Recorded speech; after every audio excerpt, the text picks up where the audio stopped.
The horse, a bay gelding with a coat of frozen mud and sweat, stumbled to its knees. The woman on its back, Clara Finch, pitched forward, catching herself on the saddle horn with a gasp that the wind stole from her mouth. She had been riding for 2 days, or maybe 3. The Wyoming sky was a low, bruised ceiling of gray that promised nothing but more cold. Her body was a single, solid ache. The animal beneath her shuddered, too weak to rise. Clara slid off, her legs buckling. The worn leather of her boots offered no protection from the snow. She was dirty, her hair matted with ice, her face numb. But ahead, through the driving snow, she saw it. Not a mirage, a cabin, low and dark against the white, with a thin ribbon of smoke rising from a stone chimney. It was the first sign of life she had seen since leaving the stage road. She left the horse.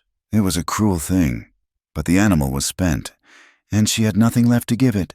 She pulled her threadbare coat tighter and forced her legs to move, one step at a time through the deepening drifts. Each step was a prayer and a curse. The cabin sat in a small clearing, backed by a stand of tall pines that groaned under the weight of the snow. A barn, stark and gray, stood 100 yards distant. This was isolated land. This was a place to be alone. Clara reached the porch, a few planks of wood covered in snow. She held on to one of the rough-hewn posts to keep from falling. Her lungs burned. She had no right to be here, no right to ask for anything, but she was freezing to death. She raised a fist, her knuckles raw and split, and banged on the door. It was a weak sound. Lost in the howl of the wind, she tried again, harder, using the last of her strength. Silence. Then, the heavy scrape of a bar being lifted from inside. The door opened 4 inches, held by a chain. A slice of darkness, a blast of warm, smoky air, and the glint of a rifle barrel. A man's voice, low and rough as gravel, cut through the wind. "Get off my land!" "Please," she whispered, the word cracking. "Shelter, just for the night. I'm freezing." "That ain't my concern. Town's 2 days south." The door started to close. "I won't make it," she cried, desperation breaking through the numbness. "I'll die out here. Please." The man in the shadows said nothing for a long moment. Clara could see the hard line of his jaw, the dark suspicion in his eyes. He was looking past her, into the storm, likely searching for whoever was chasing her. He would find no one. Not yet. He studied her. He saw the filth, the terror, the blue tint of her lips. He saw a woman at the end of her rope. With a heavy sigh that sounded more like anger than pity, he shut the door, unhooked the chain, and pulled it wide. Jonas McRae stepped back. "Get in, but you bring trouble here. You'll wish the storm took you." Clara fell past the threshold, collapsing onto the hard-packed dirt floor. She wept once, a dry, ragged sob, before the darkness and the warmth pulled her under. When she woke, it was to the smell of strong coffee and burning pine. She was still on the floor, but someone had thrown a heavy wool blanket over her. The cabin was dim, the single window a patch of swirling white. The man was at the hearth, poking the fire. Jonas McRae. He was tall, broader than she had realized, with shoulders that filled out his flannel shirt. He moved with a deliberate, quiet economy. He was, as the outline had suggested, a man in his late 30s, weather-beaten and hard. His hair was dark, needing a cut, and his face was carved with lines that spoke of sun and wind and a deep, abiding anger at the world. He turned, sensing her gaze. His eyes were gray, cold as the landscape outside. "You're on my floor," he stated. Clara pushed herself up onto her elbows. Every joint screamed in protest. "I know, thank you. I can't pay you." He snorted, a humorless sound. He poured coffee from a blackened pot into a tin cup and drank it, watching her over the rim. "I can work," she said, her voice hoarse. She sat up fully, pulling the blanket around her shoulders. I can cook, I can clean, mend, I can learn to help with stock. If you have any... Jonas set the cup down. I don't need a cook, and I don't need trouble. He walked over to her, standing above her. He was an intimidating presence. Who are you running from? Clara's breath hitched. She dropped her gaze to the floor. No one. You lie, he said, not with heat, but with a flat certainty. You ride a horse to death, you show up half frozen in a blizzard, and you look like you've seen a ghost. You're running. Who is he? She flinched at the word he. I can work, she repeated, her voice low but fierce. I'll earn my keep. Food and a roof. That's all I ask. I won't be a burden. She looked up at him, forcing herself to meet his stare. I won't tell you my story. Not now. Not ever. But I am not a thief. And I am not a killer. Jonas studied her. He had a history with justice, or what passed for it in this territory.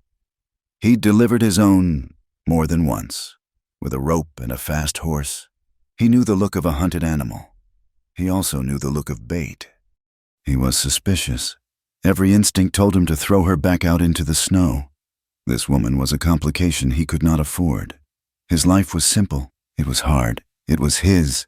He patrolled his land, tended his cattle, and kept the world at bay. This woman was the world, banging on his door. And yet, he saw her. Beneath the dirt and the fear, he saw the fine line of her jaw, the pale, chapped lips, the dark sweep of her lashes against a cheekbone hollowed by hunger. He felt a stir, a low, unwelcome pull of desire that he hadn't felt in years. It made him angrier. Desire was weakness. It was a chink in the armor he had spent a decade building. Fine, he said. The word clipped. You can stay till the storm breaks. You'll sleep in the barn loft. It's warmer than outside. You'll work. You don't work. You don't eat. You give me 1 second of trouble, you're gone. Understand? I understand, she said, relief making her dizzy. Get up. Feed the horses. My gelding is in the last stall. See to him first. He tossed a heavy canvas coat onto her lap. It smelled of him. Leather, smoke, and cold metal. Then you can have some coffee. Clara stood, the coat dwarfing her. She nodded once and headed for the door, bracing herself for the cold. As her hand touched the latch, she froze. In her mind, she was not in the cabin. She was in a parlor, thick with cigar smoke and the smell of brandy. A man's hand, large and soft, with a gold ring on its smallest finger, was gripping her wrist. The fingers tightened, bruising the bone. She could hear his voice, thick and satisfied. You are mine. Clara, do you understand what that means? Then the image shattered, replaced by another, a town square, faces twisted with scorn, men laughing, women pointing. The cries echoed in her head. Shame! Harlot! Look at her. Not even worth the dress she's ruining. She felt the wet, cold slap of mud against her cheek. She gasped, her hand flying to her face. She was in the cabin. The man, Jonas, was watching her, his expression unreadable. What's wrong with you? He demanded. Clara shook her head, fighting back the sickness. Nothing. The cold. She fumbled with the latch and threw herself out into the white, unforgiving morning. The cabin was exactly as he was, functional, cold, and without a single soft edge. It was one large room, built of logs chinked with mud and straw. The wind found its way through a dozen tiny cracks. The floor was hard-packed earth near the door, giving way to rough-hewn planks near the hearth. There was no softness anywhere. Jonas's bed was a simple frame in the corner, covered with a stack of hides and wool blankets. A crude table and 2 chairs stood near the fire. Iron pots hung from hooks. A shelf held tin plates, a few jars of flour and beans, and a brick of salt. On the far wall, above a scarred wooden chest, hung his arsenal: 2 rifles, a shotgun, and a cartridge belt.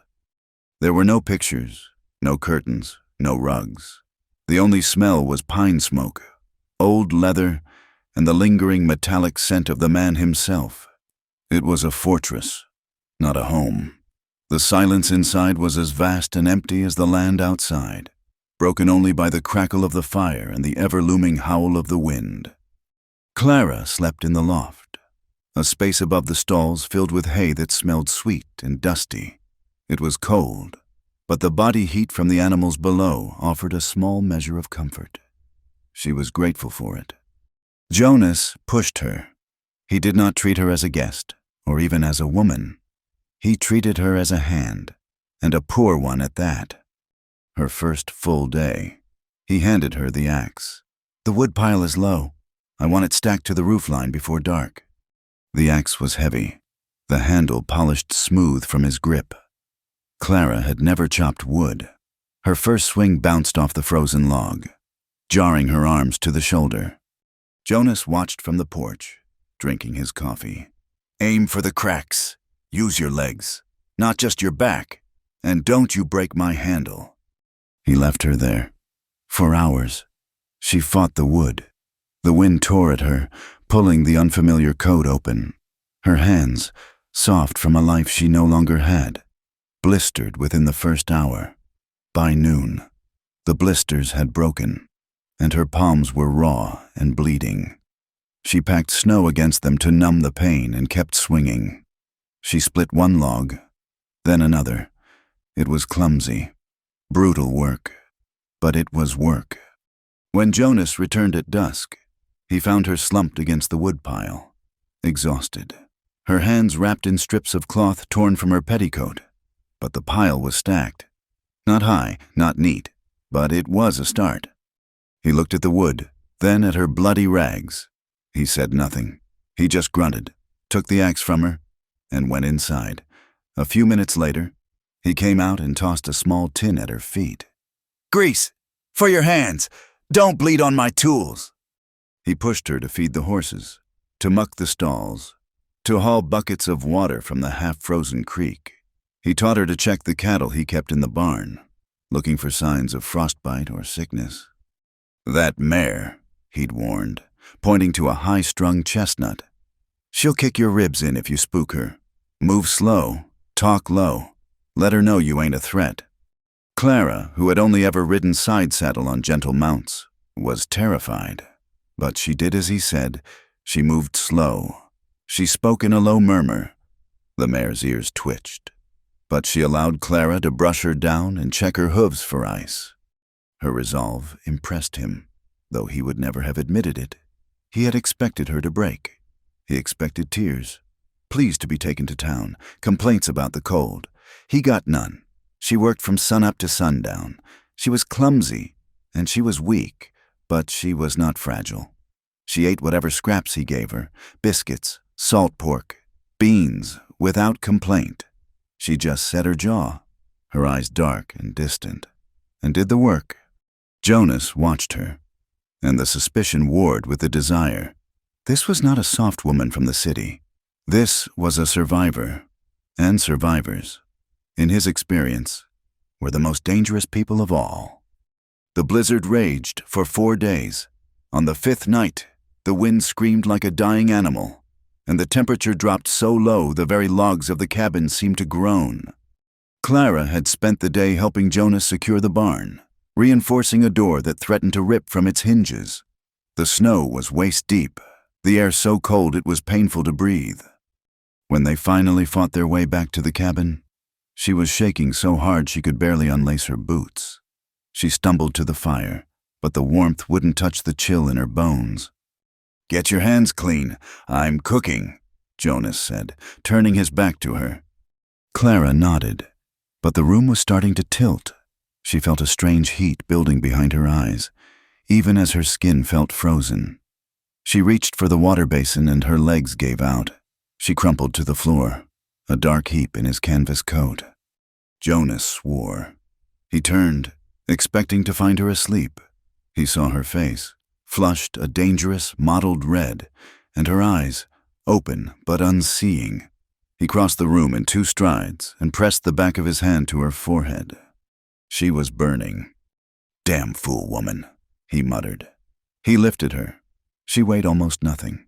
He carried her not to the ladder to the loft, but to his own bed. He threw back the heavy hides and laid her down. She was shivering violently now, her teeth chattering. Her clothes were damp with snow and sweat. He hesitated for only a second. He was a practical man. Wet clothes meant death. He worked with rough, impersonal speed. He pulled off the heavy coat, then her boots. Her dress was a sodden mess of wool and mud. He unbuttoned it, his large fingers clumsy on the small pearl buttons. He pulled the dress off, leaving her in her chemise and stockings. The chemise was thin, torn at the shoulder, and damp. He had to get it off her. He rolled her onto her side and untied the thin ribbons. And he saw them. The dim light of the fire and the single oil lamp cast shadows, but it could not hide the truth written on her body. Her back was a map of old pain, thin, silvery lines, pale against her feverish skin. Scars, not from a fall or an accident. They were too uniform. He rolled her back. He saw the faint, yellowish-purple bruises on her ribs, half-healed. He saw the raw, chafed skin of her wrists, rubbed raw and now infected. His suspicion and desire vanished, replaced by a cold, familiar rage. This was not the work of a stranger. This was the work of a master, the man she was running from. He stopped. He looked at her face, now slack with fever. He gently pulled the chemise down her arms, baring her shoulders and chest. He saw the mark of a bite on her collarbone, healed but still visible. A muscle in his jaw clenched. He pulled the damp cloth away and covered her, quickly, with the driest, warmest hides. He went to the water basin, soaked a rag in cold water, and came back. He sat on the edge of the bed, a thing he had not shared in 6 years, and began to wipe her face. She moaned, turning her head away. "No," she whispered. "Please, no more. I'll be good." Jonas stopped, his hand frozen in the air. He said nothing. He just continued his work, cleaning the grime from her face, her neck. He tended to her raw wrists, applying the same grease he'd given her for her hands. He sat with her all night, replacing the cold rags, forcing sips of water between her cracked lips, and listening to the storm howl outside. Clara woke slowly. The first thing she registered was warmth, a heavy, animal pelt warmth she had not felt in months. The second was the silence. The wind had died. She opened her eyes. The cabin was gray with morning light. She was in his bed. She sat up, her head spinning. The hides fell away, pooling at her waist. She looked down. She was wearing nothing but her stockings. Her chemise, washed and dried, was hanging on a chair near the fire. Her breath caught in her throat. Shame, hot and sharp, flooded her. He had seen her. He had seen all of it. She looked across the room. Jonas was there, sitting at the table, sharpening a skinning knife. The rhythmic scrape of steel on stone was the only sound. He did not look up, but she knew he was aware of her. He had undressed her. He had seen her scars. He had put her in his own bed, and he had left her untouched. The confusion was worse than the shame. It was a language she did not understand. The men she had known only took what they wanted, when they wanted it. This man, he had tended to her. She pulled the hides up to her chin, a useless gesture. He had already seen everything. He stopped his work. The silence stretched, heavy and absolute. He still did not look at her. Clara's voice was a dry croak. "You could have taken me." Jonas's hands tightened on the knife and the stone. "Why didn't you?" It was not an accusation. It was a question, a genuine, desperate piece of confusion. In her world, a woman in her position, helpless, half naked in a man's bed, had only one purpose. His restraint was an anomaly, a thing that frightened her more than violence. Jonas McRae placed the knife and stone carefully on the table. He stood, the chair scraping against the floor. He walked to the door, his back to her. He pulled on his heavy coat, grabbed his hat, and settled it low on his brow. He opened the door. The new day was blindingly bright, the world buried in a clean, silent white. He left without answering, shutting the door firmly behind him. The bar dropped into place, sealing her in. Clara stared at the solid wood door. She was alone, in his bed, in his cabin, outside. The world was silent, the storm finally over. But inside the small, dark room, the howling had only just begun. Jonas returned to the cabin an hour later. The blinding light of the snow-covered world had done nothing to clear his head. He found Clara dressed, her hair combed, sitting at the table. She had scrubbed it clean. His dried chemise was folded neatly on the chair. He said nothing. He went to his pack, took out a strip of jerky and a hard biscuit, and wrapped them in a piece of cloth. He set the small bundle on the table in front of her. "The storms broke," he said, his voice flat. "It'll be hard travel, but you can follow the creek bed south. You keep the sun on your left shoulder in the morning. You'll hit the stage road in 2 days. Town is another day east." Clara looked at the bundle of food. She did not look at him. "You're sending me away." "You were never staying," he replied, his voice cold. "You needed shelter from the storm. The storm is over." She looked up at him then. The fear he had first seen in her eyes was gone. The fever had burned it away, leaving something else. A resolve that was as hard and cold as the landscape outside. "I'm not going to the loft," she said. "I'm not asking you to go to the loft. I'm telling you to leave." "No." The word was quiet, but it hung in the air like a gunshot. Jonas stared at her. He had expected tears, pleading. He had not expected defiance. "This ain't a request," he said, his voice dropping. "This is my land, my cabin. I want you gone." "I earned my keep," Clara said, standing up.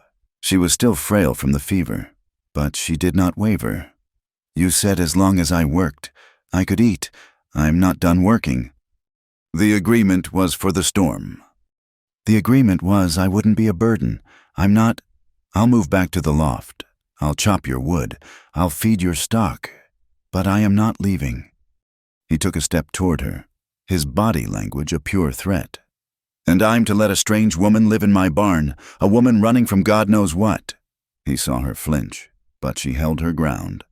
"I won't have it. I won't have the trouble you bring." "What trouble have I brought?" she challenged him.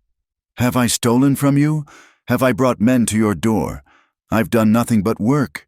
You took me in. You can't just throw me back." "I can," he said, his voice low and dangerous. "I saved you from freezing. I don't owe you a life. I'm not asking you to. I'm just asking for a place to be, a place to heal. I'll be gone by spring, I promise. But I can't go to a town. Not yet." Jonas looked at her, truly looked at her. He saw the marks on her face from the fever, the hollows under her eyes. But he also saw the stubborn set of her jaw. He had seen that look before, in the mirror. It was the look of a person who had been pushed to the edge and had decided to push back. He wanted to grab her, to physically throw her out into the snow. It would be easy. But he thought of the scars. He thought of her, delirious in his bed, whispering, "Please, no more." He swore, a violent, bitter sound. He stalked to the door and ripped it open. "Fine!" he yelled into the white emptiness. Stay and freeze. Stay and starve. But you stay out of my way. You keep to the barn. You come in here for nothing but to cook or clean. You understand?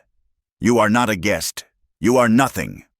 He grabbed his rifle from the wall and stormed out of the cabin, leaving her alone in the silence.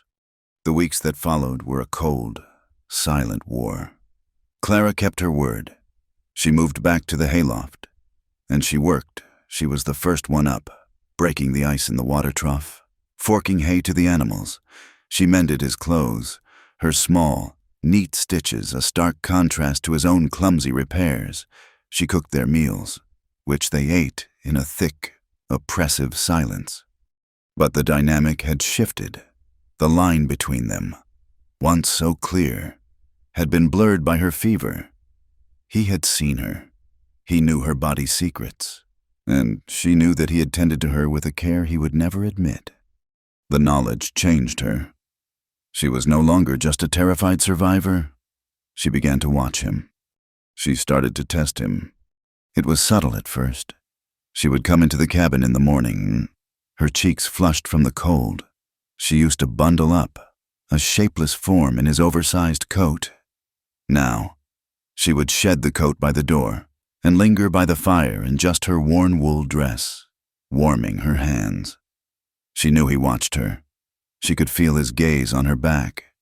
When they passed in the narrow space between the table and the hearth, she no longer shrank from him. She would brush against him, a fleeting contact of shoulder or arm. The first time, he flinched, his whole body going rigid. She pretended not to notice. She began to wear her hair down, letting it dry by the fire. It was dark, the color of wet earth, and fell in waves past her shoulders.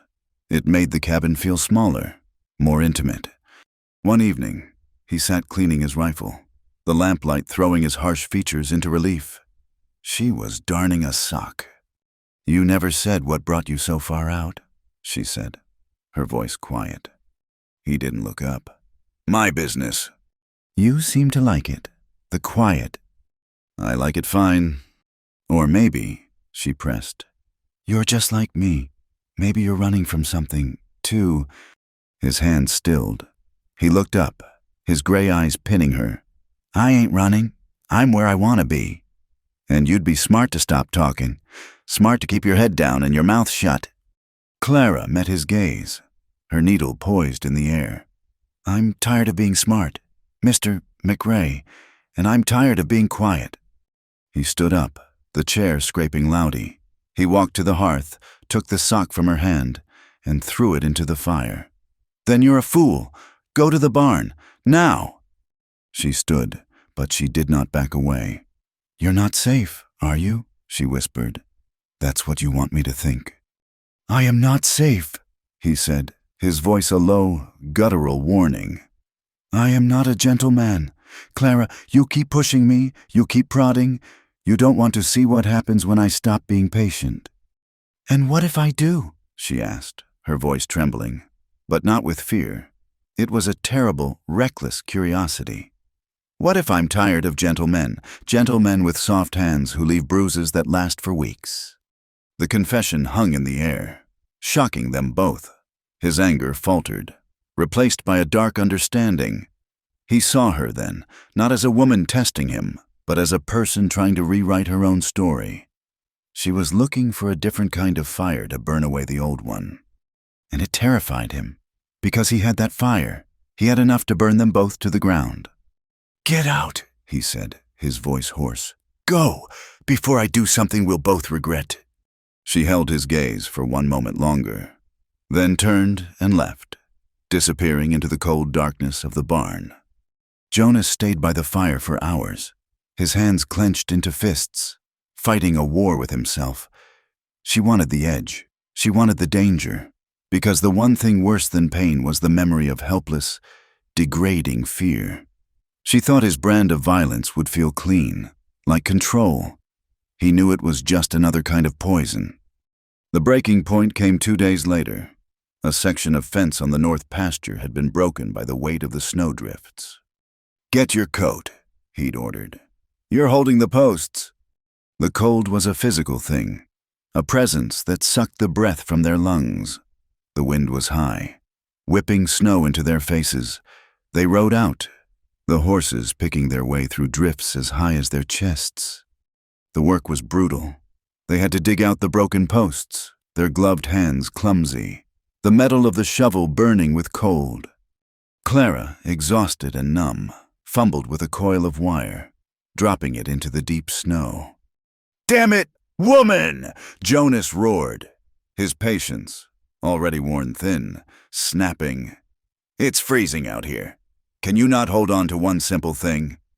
The injustice of it, the raw cold, and her own frustration boiled over.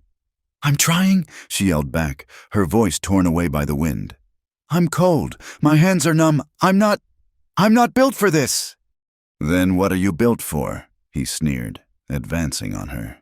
"Why are you still here? Go back to town. Go back to whatever soft life you ran from."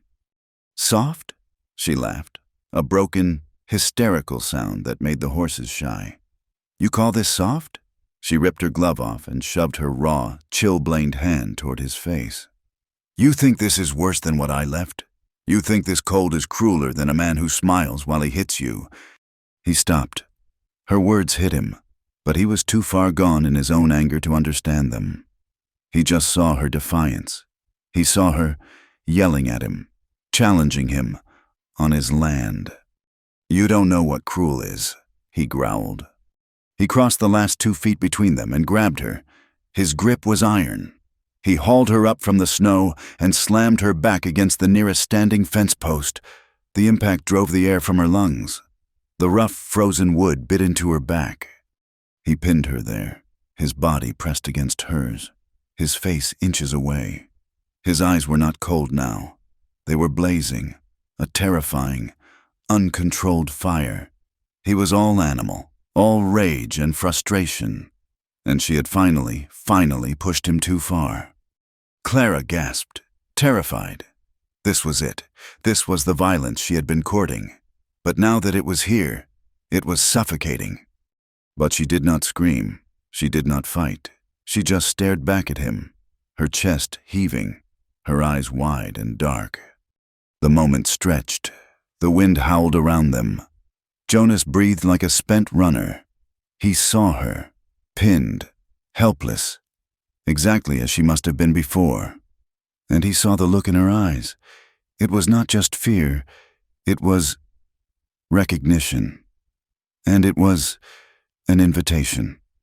That look, more than any scream, broke his rage. With a cry of self-loathing, he shoved her away. She fell, stumbling, into the deep drift. Jonas turned his back on her. He did not look to see if she was hurt. He gripped the top of the fence post until his knuckles were white. "Finish the wire," he bit out, his voice choked. He strode to his horse, grabbed the reins, and began the long walk back to the cabin, leading the animal, leaving her alone in the vast, punishing white.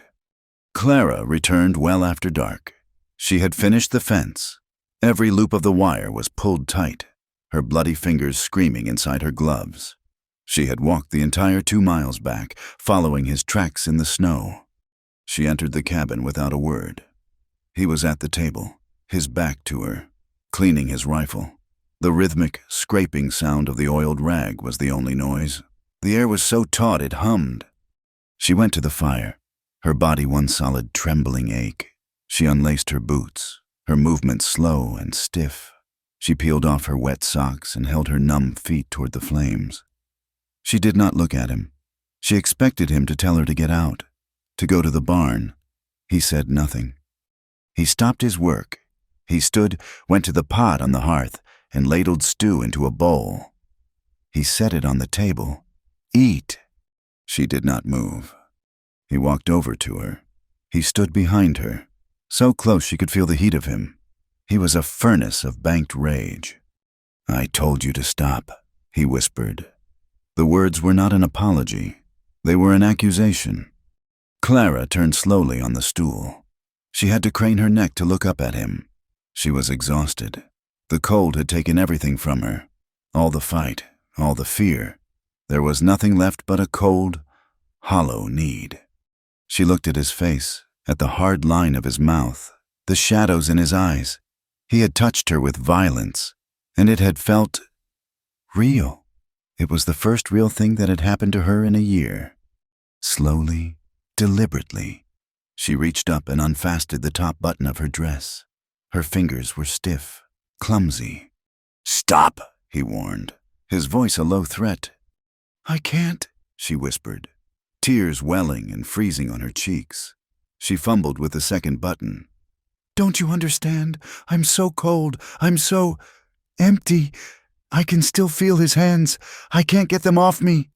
She stood up, forcing herself into his space. She put her frozen hands on his chest. He flinched, his muscles tensing like steel, but he did not move away. "Make me yours," she pleaded, the words so quiet they were almost lost in the crackle of the fire. "Please, hurt me if you have to, but make me feel something else. Make me feel you."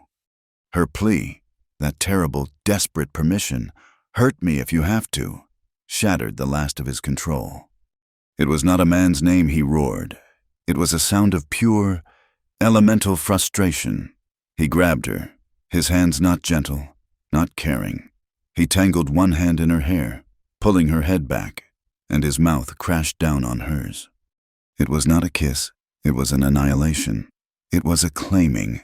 It was rough, punishing, and desperate. He tasted of coffee, and cold, and the salt of his own anger. He lifted her off her feet as if she weighed nothing, his arms caging her against the logs of the cabin wall. He carried her to his bed. He did not lay her down. He threw her. She landed on the heavy pile of furs and hides, the breath knocked from her, before she could take another. He was on her, a heavy, demanding weight. Their first night together was a blizzard, a storm inside the cabin that matched the one that had brought her there. It was forceful, raw, and stripped of all tenderness. It was not love. It was survival. It was two people starved of contact, breaking against each other. He was not gentle. He ripped her dress, the sound of the tearing wool loud in the small room. He took what she offered, and he took it hard.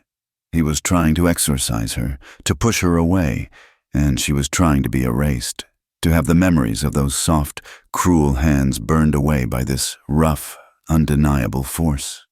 His hands were hard on her hips, his mouth a bruising presence on her neck, her collarbone. She clawed at his back, her nails digging into his skin, not in passion, but in a desperate, anchoring grip. It was a collision. It was jarring, and it was passionate, and it was, in its own way, a terrible kind of relief. They collapsed in the darkness, slick with sweat, the cold air already rushing in to claim them. The fire had burned down to red embers. Jonas rolled off her, his breathing harsh and ragged. He lay on his back, staring at the raftered ceiling, and a wave of shame, cold and bitter, washed over him. He felt like an animal. He had taken her, just as brutally as the man she had fled. He had become the very thing he despised. He got up, his movements sharp, angry. He pulled on his trousers and stalked to the fire. He threw another log on, jabbing it with the poker, sending a shower of sparks up the chimney. He stared into the new flames, his back to the bed, his back to her. Clara lay in the tangle of furs, her body aching, bruised, and strangely alive. She was shaken to her very core, but as she lay there, listening to the pounding of her own heart, she felt something she had not felt in over a year. She did not feel regret. She sat up, pulling a heavy wolf pelt around her bare shoulders. She watched his rigid, unforgiving back. "You didn't hurt me," she whispered into the shadows. He stiffened, his shoulders tensing, but he did not turn. "I mean it," she said, her voice stronger now, though it still trembled. "You didn't hurt me." She paused, searching for the words. "You gave me something to feel." Jonas flinched as if she had struck him. He said nothing. The next morning, she woke alone in his bed. The cabin was freezing. He was already outside. She dressed, her body protesting, and went out. He was standing by the corral, his own horse saddled, and the mare she had been riding saddled beside it. "The path to town is clear," he said, his voice flat, dead. He would not look at her. "You should leave, before the spring thaw makes the rivers impassable." Clara walked toward him, pulling her coat tight. She stopped a few feet away. He was offering her a way out, an escape from the man he had been last night. "No," she said. He finally looked at her, his eyes hollowed by lack of sleep. "What?" "I said no." She walked past him, toward the barn. "I'm not leaving. I'm going to feed the stock." He watched her go, his hand gripping the pommel of his saddle. He was furious and confused and trapped. He did not mount. He did not stop her. He just stood in the frozen yard, a prisoner of the woman he had tried to break. The snow deepened. The winter locked them in.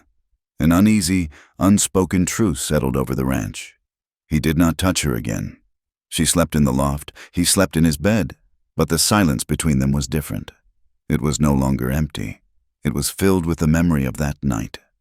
He began to teach her. He was a harsh, impatient teacher, but he was thorough. "You live out here? You don't rely on a man to protect you," he said, shoving a heavy Winchester into her hands. "You protect yourself." He set a tin can on a post 50 yards away. Her first shot went wide, the recoil slamming the stock into her shoulder, knocking her back. "Tuck it tight," he barked. "Don't flinch from it. You're afraid of it. It'll own you." He came up behind her, correcting her stance. His hands were rough on her shoulders, moving her with an impersonal efficiency. "Breathe out. Squeeze. Don't pull." His closeness was a jolt, a physical memory of the night in his bed, but his focus was entirely on the weapon. Day after day, she practiced until her shoulder was a mass of purple bruises, but she could hit the can. He taught her to ride. "You ride like a sack of feed," he told her, watching her post awkwardly. "You're a passenger. You need to be a rider." He made her ride bareback in the corral, teaching her balance, how to grip with her legs, how to feel the horse as an extension of herself. He taught her to survive, how to set a snare for a rabbit, how to read the trees for direction, how to build a fire in the driving snow. "You panic, you die," he said, his voice flat. "You keep your head, you work the problem, you live." The lessons were his only form of currency. They were his apology. One night, mending a bridle, she sliced her hand open on a sharp piece of metal. She hissed, blood welling bright red in the lamplight. Before she could react, he was there. He grabbed her hand, shoved it into the bucket of clean, icy water. "Hold it there." He fetched a clean rag and his bottle of whiskey. "This'll sting." He poured the liquor over the open cut. She cried out, trying to pull away. "Be still," he commanded, his voice low. He held her wrist in a grip of iron. He blotted the wound, and then, his touch surprisingly careful, he wrapped the rag tightly around her palm. His large, calloused fingers moved with a strange precision, tying the knot. His thumb brushed the pulse point on her wrist. They both froze. The contact was electric, a sudden, sharp reminder. He pulled his hand away as if he'd been burned, his face darkening. "Be more careful with my tools," he muttered, and turned away, retreating to the safety of the fire. The cut on Clara's hand healed slowly, the cold air impeding the process, but the act of him bandaging it, his rough hands moving with such precise care, had opened a different kind of wound. The silence in the cabin was no longer a war. It was a truce, heavy with unspoken questions. They had fallen into a rhythm dictated by the snow and the work. They ate their meals together at the small table. He no longer forced her to the loft immediately. They would sit by the fire, she mending his canvas coat, he oiling a saddle strap. The air between them was thick with the things they had done and the things they had not said. One night, the wind was low, a soft moan rather than its usual shriek. The fire cast deep, warm shadows on the log walls. Clara held a pair of his woolen socks, her needle moving in and out, in and out. His name was Mason Larrick. The words dropped into the quiet. Jonas did not stop his work, but his hands grew still. The scent of linseed oil was sharp in the small space. "He was from Cheyenne," Clara continued, her voice low, her eyes fixed on her hands. "A man of importance. He owned the bank, the hotel, half the businesses on the main street." Jonas waited. He knew this was the payment for the night he had tended her fever. He knew this was the story he had demanded, and now she was giving it freely. "My father," she said, and her voice wavered for the first time. A small, bitter tremor. "My father was not a good man. He liked cards. He liked whiskey. He did not like working. He owed Mr. Larrick a great deal of money, more than he could ever pay." She set the mending aside. She could not pretend to work. She looked into the flames. "Mr. Larrick saw me at the spring festival. I was 19. He was 45. He told my father he would forgive the debt if I would become his wife." "He sold you." Jonas said it was not a question. It was a flat, cold statement of fact. "Yes," she whispered. "I was part of a business transaction. I did my duty. I tried to be a good wife, but I was not what he wanted." "What did he want?" Jonas's voice was rough. Clara flinched, a memory passing over her face like a shadow. "He did not want a wife. He wanted a thing to break. He had soft hands, like a banker, but they were heavy. He liked me to be afraid. He liked to show me how much he owned me." She instinctively rubbed her wrists, the ones Jonas had seen, the ones that had been raw. The beatings were bad, but the degradation, that was worse. He would have his friends over. For cards. He would make me serve them. He liked to talk about me, as if I were not there, to tell them what he had done to me the night before, and they would laugh. Jonas's hands had tightened on the leather strap, his knuckles white. The muscle in his jaw was a hard knot. "The law," he said, his voice choked. "The sheriff. Did you go to them?" She laughed, a short, broken sound. "Go to the sheriff?" "Mr. Larrick was the law in that town. The sheriff ate at his table. No one protects a wife. They protect a husband's property." "So you ran," he said. "I tried," she said, her voice dropping to a near whisper. "I tried to leave. I packed a bag. He caught me. He showed me what happens to things that try to run away. He locked me in the cellar for 2 days. When he let me out, he told me that if I ever tried again, he would not be so gentle." She paused, gathering herself. The fire crackled, filling the silence. A week later, he came to my room. He was drunk. He was happy. He said he had a new game he wanted to play. He pulled out a small whip. He said he wanted to see if I would scream. She looked at Jonas then, her eyes dark, bottomless, and dry. "I had my sewing shears, the ones I used for my needlepoint. They were on the nightstand. When he turned to lock the door, I took them. He came to the bed, smiling, unbuckling his belt, and I stabbed him in the chest. I kept doing it until he fell." "Did you kill him?" Jonas asked. His voice was steady, but the question was sharp. "I don't know," she said, her voice hollow. "I hope so, but I did not wait to see. I grabbed the shears. I went to the stable, and I took his fastest horse. I rode until it dropped. I sold it, bought the gelding I rode here. The rumors, they spread faster than I could ride, that I was a murderess, that I had tried to rob him, that I was an adulteress. No one knew the truth. No one cared. I just ran."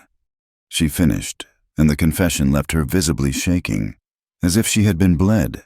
She was an outcast, a woman who had, in the eyes of the world, committed the greatest sin. The silence stretched. Jonas finally put the strap down.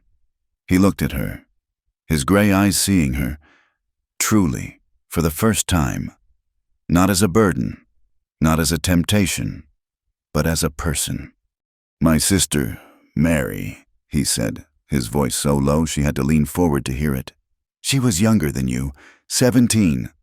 Clara looked up, shocked. He had never spoken a personal word. "There was a man in town," Jonas went on, his eyes going distant, looking at a past he kept buried.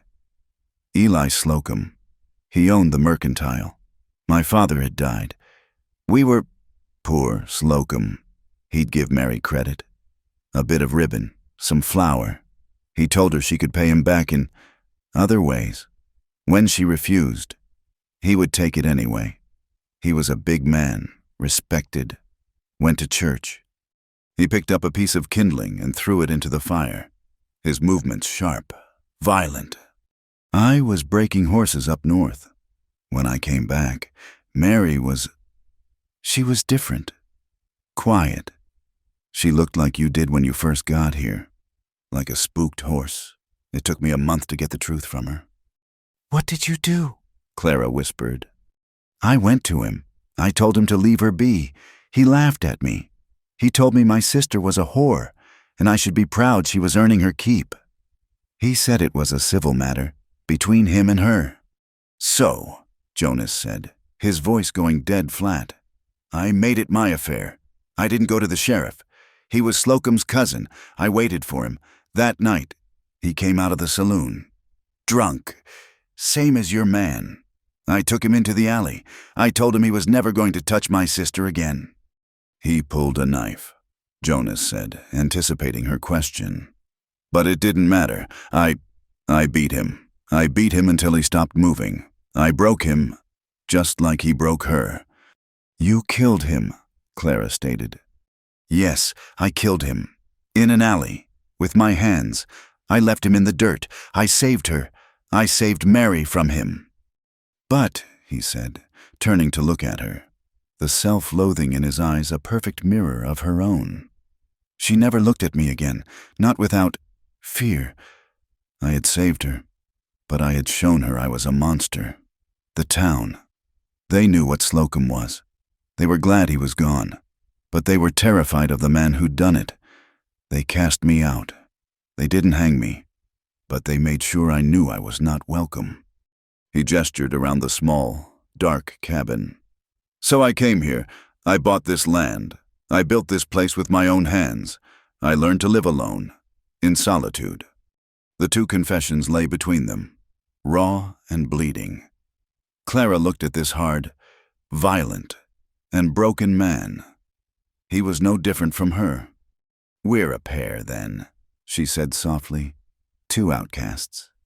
Jonas looked at her face, pale in the firelight, and the terrible, aching loneliness that had defined his life cracked. Just a little. "Two killers," he said, his voice rough. Clara shook her head. She reached across the small space, and her hand, the one he had bandaged, rested on his skin was rough, calloused, but warm. He flinched, but he did not pull away. "No," she said, her voice firm. "Two survivors." His hand, slowly, turned over and gripped hers. It was not a tender grip. It was a grip of iron, an anchor. Their new, fragile connection was tested sooner than they expected. The deep winter meant Jonas had to be careful with supplies. He had put off a trip to Dustwater, the nearest settlement, but he was low on salt, flour, and cartridges. He rode out at dawn, leaving Clara with a shotgun and a clear warning. "Shoot anything that comes to this door that ain't me. Don't ask questions. Just shoot." He was gone for 2 days. Clara had never felt so alone. The silence of the cabin was a living thing, and she found herself counting the minutes until his return. Jonas rode into Dustwater with a string of prime beaver pelts to trade. The town was little more than a muddy street, a saloon, a general store, and a sheriff's office. He did his business at the store first, trading for his supplies. Sam Pickett, the proprietor, weighed his flour, his eyes small and curious. "Been a hard winter, Jonas," Sam said, bagging the flour. "It ain't over," Jonas replied, his voice curt. "No, it ain't." Sam leaned in, his voice dropping. "Heard you ain't alone, up on that mountain this winter." Jonas went still. He set his hand on the sack of flour. "Who told you that?" "Jedediah Stokes," Sam said, not backing down. "He was running his trap line." Got turned around in that last blizzard. He cut north, near your property. Said he saw a woman by your woodpile." Jonas stared at the man until Sam dropped his gaze and went back to his work. "Jedediah Stokes talks too much. He ought to be careful. It's dangerous, getting that close to another man's land." Jonas paid, loaded his supplies onto his pack mule, and went to the saloon for a bottle of whiskey. He just wanted to get his bottle and go. But the moment he pushed through the swinging doors, the low murmur of conversation died. The saloon was half full of ranchers and trapliners, men with hard faces and nothing better to do. They all stared. Jonas McRae was a known man, the killer who lived alone. The fact that he was in town was news. The rumor that he had a woman with him was a sensation. Jonas walked to the bar, his spurs ringing in the sudden silence. He nodded to the bartender. "Whiskey." As the man poured, a voice, drunk and loud, called from a back table. "Hey, McRae, that true? What they say? You finally got yourself a whore up on that cold mountain. Must be desperate to shack up with you." Jonas did not turn. He took the bottle, pushed 2 coins across the bar, and turned to leave. The man, a burly ranch hand named Pike, stood up, blocking his way. "I'm talking to you. McRae, what's the matter? You too good for us or just too scared to share?" Jonas looked at him, his gray eyes flat and cold. "Get out of my way, Pike." "Or what?" Pike grinned, emboldened by the whiskey. "You'll kill me, like you did Slocum?" Jonas hit him. It was not a brawl. It was a single, measured, brutal strike. His fist connected with Pike's jaw with a sound like an axe splitting wood. Pike went down, unconscious before he hit the filthy floor. The saloon was dead silent. Jonas looked at the other men, his hand resting near the pistol on his hip. Anybody else? No one moved. Jonas stepped over Pike's body and walked out into the cold daylight. He rode out of Dustwater, the mule in tow, and did not look back, but he knew. The trouble he had warned Clara about was no longer a possibility. It was a certainty. He returned to the cabin to find her safe, the shotgun still resting by the door. The relief he felt was so sharp it angered him. He was supposed to be alone. This woman had made him weak. Clara saw the look on his face as he unloaded the supplies. "What happened?" "Town knows," he said, throwing a sack of flour onto the table. "A trapper saw you. They're talking—" Clara's face went white. What are they saying?" "They're saying I have a woman." He slammed the door, the sound making her jump. "They're saying I have a whore." Clara recoiled, the word hitting her like a slap. I'll pack. I'll go." "You'll go where?" he demanded. "Into the snow? To die? Use your head." "It's what you wanted," she cried. "You wanted me gone." That was before. He growled. That was before they started talking. "You leave now. They'll think you're free for the taking. They'll hunt you down." The terror he had seen in her when she first arrived, the hunted look, returned. "Then what do I do? What do we do?" "We wait," he said. They did not have to wait long. 3 nights later, a storm blew in, thick with wet, heavy snow. In the middle of it, just after midnight, a heavy fist hammered on the cabin door. Jonas was awake instantly. He was at the door, shotgun in hand, before the second bang. "Who is it?" A slurred, drunken voice yelled back. "It's Pike and some friends. We come to see the whore, McRae." Clara, who had been sleeping in the loft, scrambled down the ladder, her face a mask of pure terror. "Pike!" another voice yelled. "I heard she's the one from Cheyenne, the one who stabbed her husband, a real murderous whore." Jonas looked at Clara. Her hands were over her mouth, her eyes wide. "Get in the corner," he whispered, "away from the door, and stay down." He unbarred the door. The wind and snow blasted in, and Pike stumbled through the threshold, a whiskey bottle in his hand, 2 other men were behind him on the porch, their faces hidden by the swirling snow. Well, well, Pike slurred, his jaws swollen and purple from their last meeting. Look at the cozy little... Jonas hit him. He didn't use the gun. He used his fist, the same one as before, but this time he put all his weight behind it. The punch landed in Pike's stomach, doubling him over with a sickening gasp.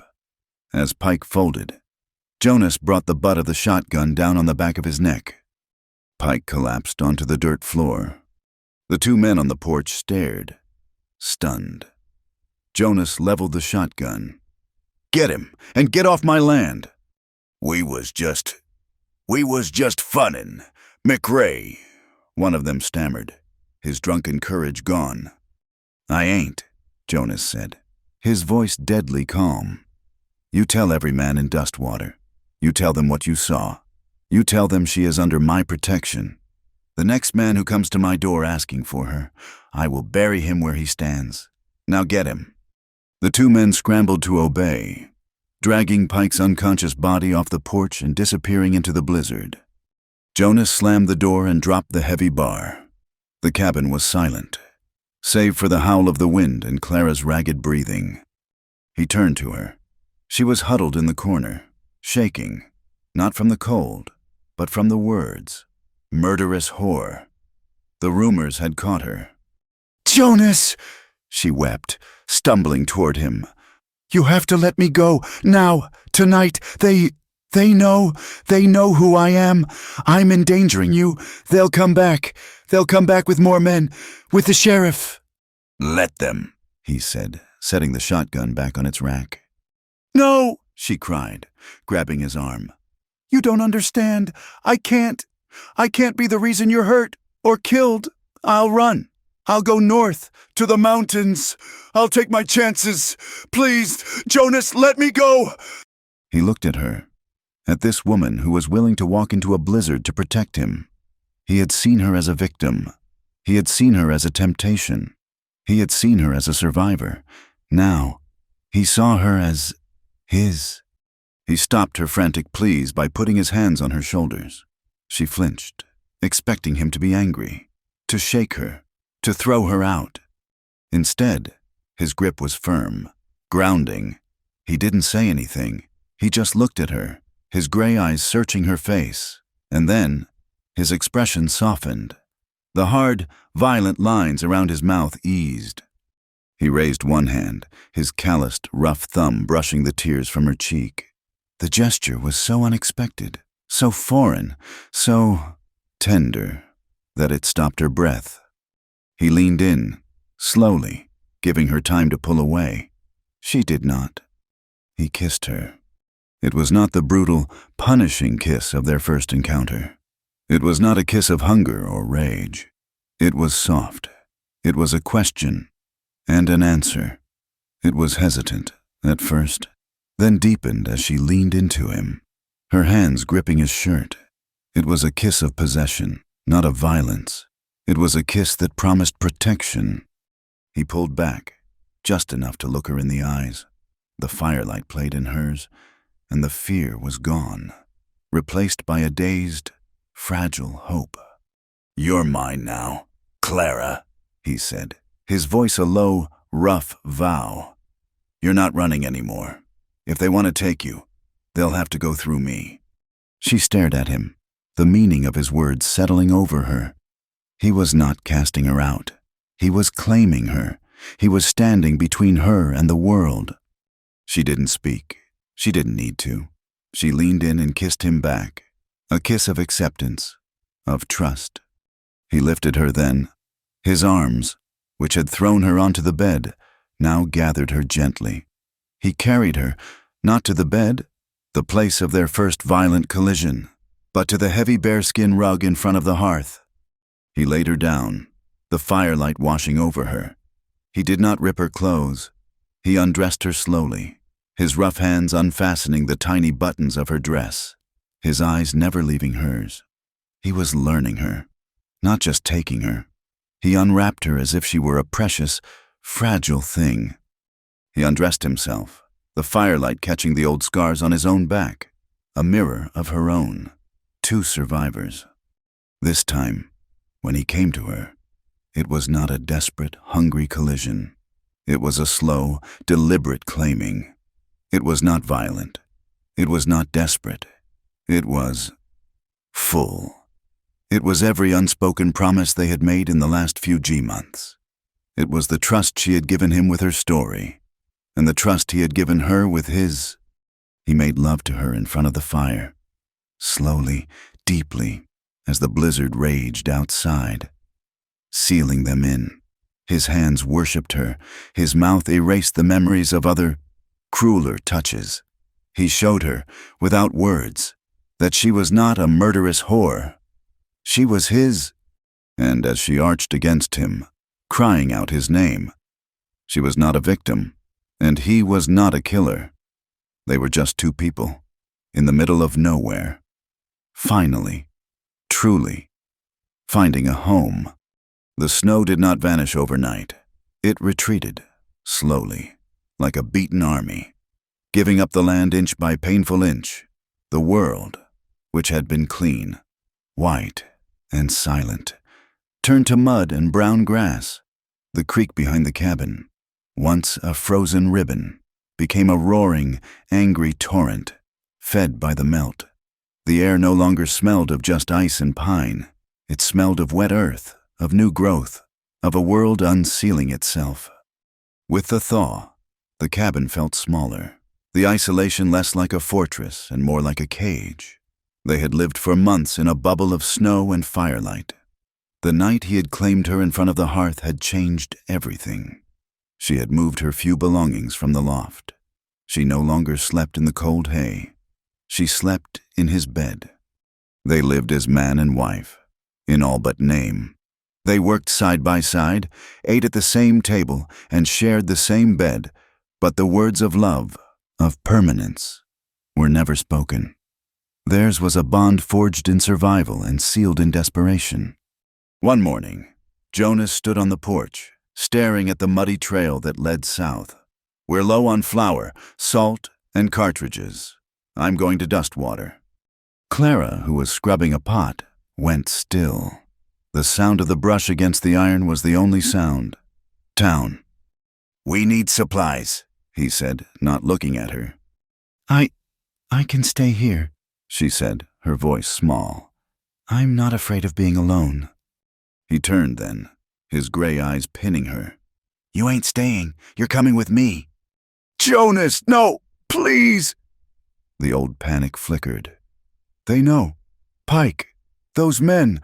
They know who I am. They'll look at me."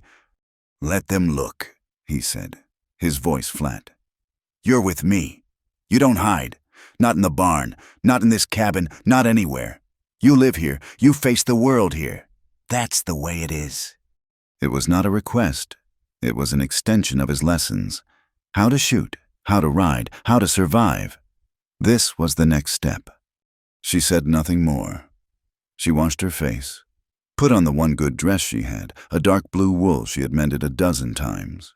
She plaited her dark hair, pulling it back severely from her face. She looked stronger than the woman who had collapsed on his floor.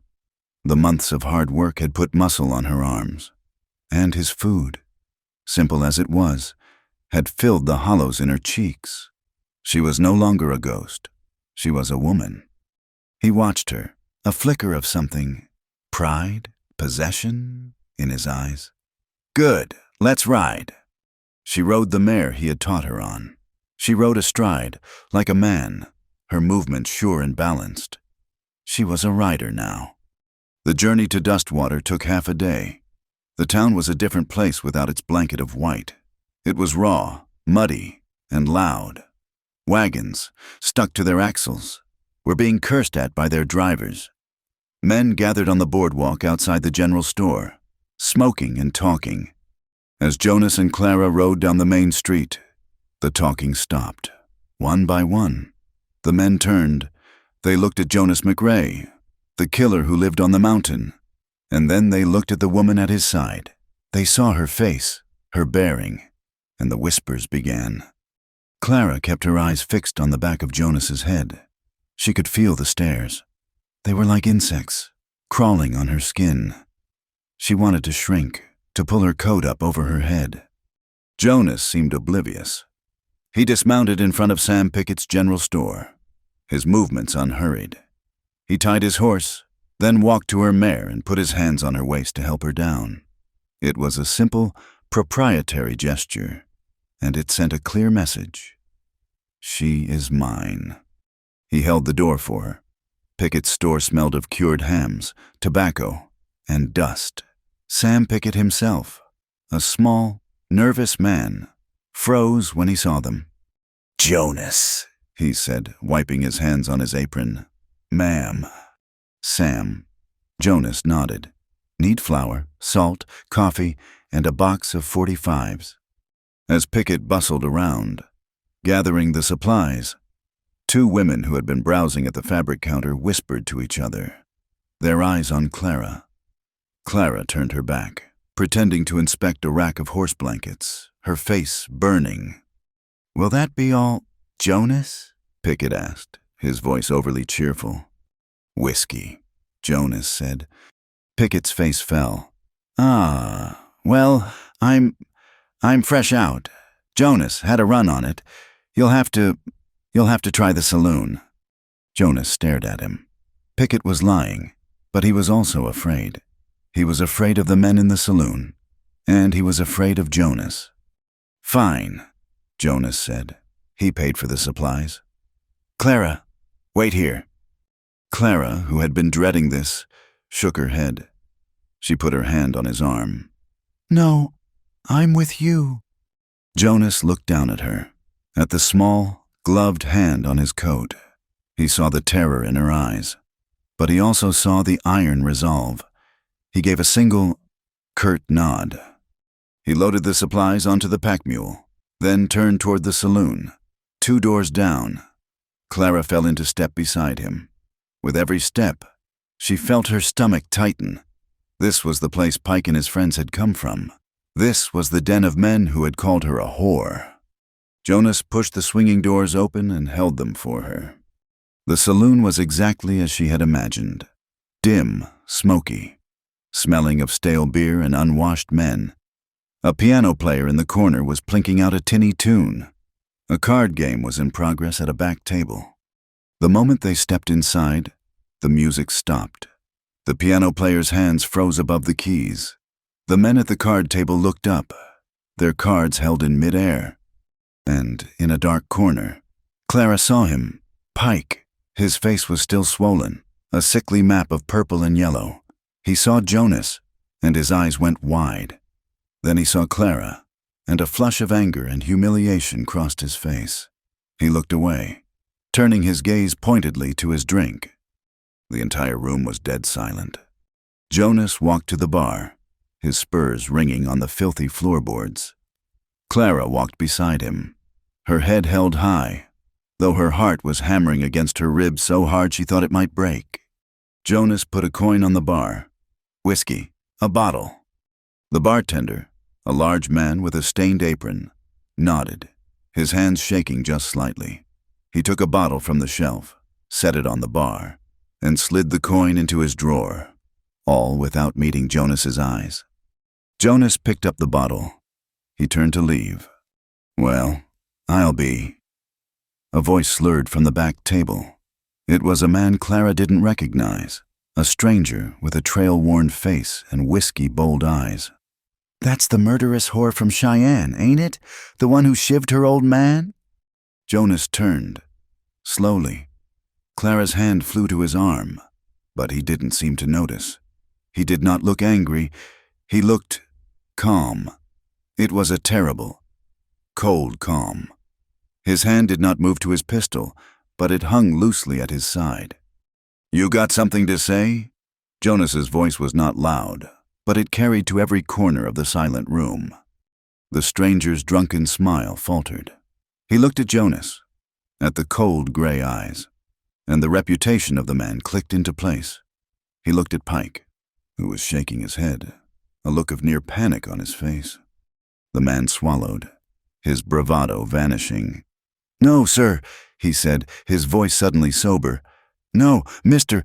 McRae, not a thing, just making conversation.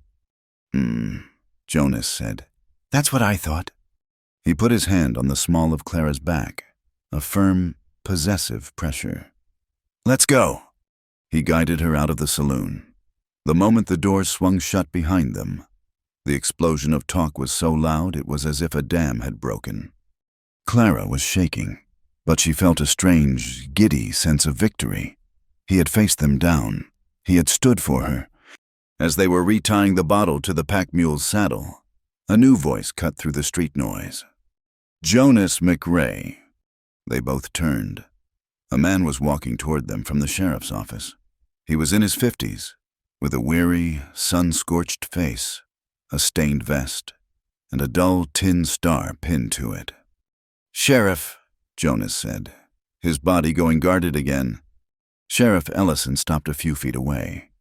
His eyes lingered on Clara for a moment, not with the leering curiosity of the saloon, but with a kind of professional pity.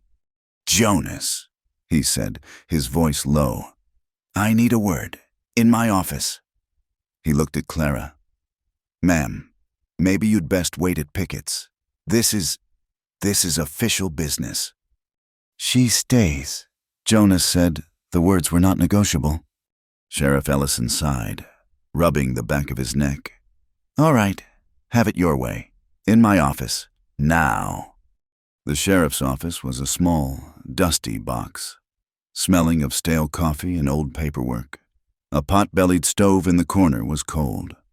Ellison walked behind his cluttered desk and slumped into his chair. He motioned for them to take the two simple wooden chairs opposite. Jonas, you always were a magnet for trouble. The sheriff began, steepling his fingers. But you've really brought a storm down on us this time. I didn't bring it, Jonas said, his voice hard. It found me. Well, it's here now. Got a telegraph yesterday. Came all the way from Cheyenne. Clara, who had been sitting rigid, her hands clenched in her lap, felt the blood drain from her face. Her hand shot out, gripping Jonas's forearm. He covered her hand with his grip firm. It's about her, Ellison said, stating the obvious. About Mrs. Larrick. Clara flinched as if he had struck her. A man named Mason Larrick, the sheriff continued, reading from a piece of paper on his desk, claims his wife, one Clara Larrick, née Finch, absconded from his home some months back, claims she stole a horse, valuables, and attempted to murder him. He's lying, Clara whispered, her voice a dry croak. He's the one. He's alive, Jonas interrupted, his voice cutting through her panic. He had one question, and that was it. Alive, Ellison confirmed. And apparently he's furious. He recovered, and he's on his way west. He's got papers, Jonas, legal papers, signed by a circuit judge in Cheyenne. He's got a warrant for her arrest on a charge of attempted murder. And he's got a writ, claiming his lawful property. The sheriff looked at Clara with genuine regret. Meaning, you, ma'am. No, Clara said, standing up, her chair scraping. No, you can't let him. He's a monster. He tried to. You don't understand what he'll do. Ma'am, Ellison said, his voice gentle but firm. Mrs. Larrick, please, sit down. I'm the law in Dustwater. I'm bound to honor a legal warrant from another territory. I don't like it. I've heard tales about Mason Larrick, but my hands are tied. If he shows up here with those papers, and I identify you, I have to turn you over. You'll just give her to him? Jonas's voice was dangerously quiet, a low rumble that vibrated with suppressed violence. Ellison met his gaze, man to man. Jonas, I'm warning you, not as a sheriff, but as a man who understands. I know what you did for your sister. I can't have a war in my town. Larrick is a rich man. He'll have men with him. Don't put me in a position where I have to choose. Don't make me arrest you or kill you. He looked at the telegraph. He'll be here in a week. maybe 2. Get your affairs in order. Jonas stood. His face was a mask of cold stone. I hear you, Sheriff. He took Clara's elbow. She was numb, moving like a sleepwalker. He led her out of the office, into the bright, muddy street. The ride back to the ranch was a silent, suffocating torment. Clara rode, her body moving with the mare, but her mind was gone. It was in Cheyenne. It was in a dark room, with a man who smiled. She was trapped. It was all for nothing. The escape, the blizzard, Jonas. All of it was just a short reprieve before the inevitable. They reached the cabin as the sun was bleeding into the western mountains, staining the sky a bruised purple. The safety, the warmth she had felt for this place, was gone. It was just a trap, a place for Larrick to find her. Jonas unsaddled the horses, his movements sharp, economical, and filled with a terrifying, contained rage. He said nothing. Clara went inside. She stood in the middle of the room, her coat still on. It was over. Larrick would come. He would take her. And what he would do to her for stabbing him, for running, for being with another man. It would be a living death. And he would kill Jonas for standing in his way. He would have the law on his side. Jonas would be shot down. And they'd call it justice. She could not let that happen. She had brought this on him. She was, as she had always feared, poison. She looked at the walls, at the bed, at the fireplace where he had first made love to her. She owed him her life. 10 times over. She would not repay him with his death. Jonas came in, his face dark. I'm checking the perimeter. Don't light the lamp. He took his rifle from the rack and went back out, a dark shape against the twilight. The moment he was gone, her body moved. She was no longer a thinking person. She was a hunted animal. She ripped a piece of the brown wrapping paper from their supplies. She found a nub of pencil. Her hands were shaking so badly she could barely form the letters. Thank you. Forgive me. I will not be the reason for your death. She left it on the table. She listened. She could hear him moving near the creek, his steps sure, checking for tracks. She slipped out the door and ran, low and fast, to the barn. The barn was dark, smelling of hay and animals. The mare nickered softly. Shh, shh, Clara whispered, her hands fumbling for the bridle. She would go north, into the mountains. She would lose herself in the wilderness. She would die, from cold or starvation or a fall, but she would die free, and Jonas would live. Her hands were shaking. She couldn't get the bit into the mare's mouth. She was crying, hot, silent tears of panic. She finally got the bridle on and turned to grab the heavy saddle. A hand clamped down on her shoulder. She shrieked, a high, thin sound of pure terror. The saddle was ripped from her hands. It hit the dirt floor with a heavy, sickening thud. Jonas spun her around. His face was a pale mask of fury in the dim light, his eyes black pits of rage. He didn't grab her gently. He grabbed her upper arms, his fingers biting into her flesh like claws. He slammed her back against the rough-hewn wall of the barn. Her head hit the wood, stunning her. What? He breathed, the word a raw hiss. He was shaking, not with fear, but with an anger so profound it terrified her. What do you think you are doing? Let me go, she cried, her terror of him eclipsed by her terror for him. She struggled, beating her fists against his chest. Let me go! He'll kill you! He'll kill you, and it will be my fault! I won't! Let me go!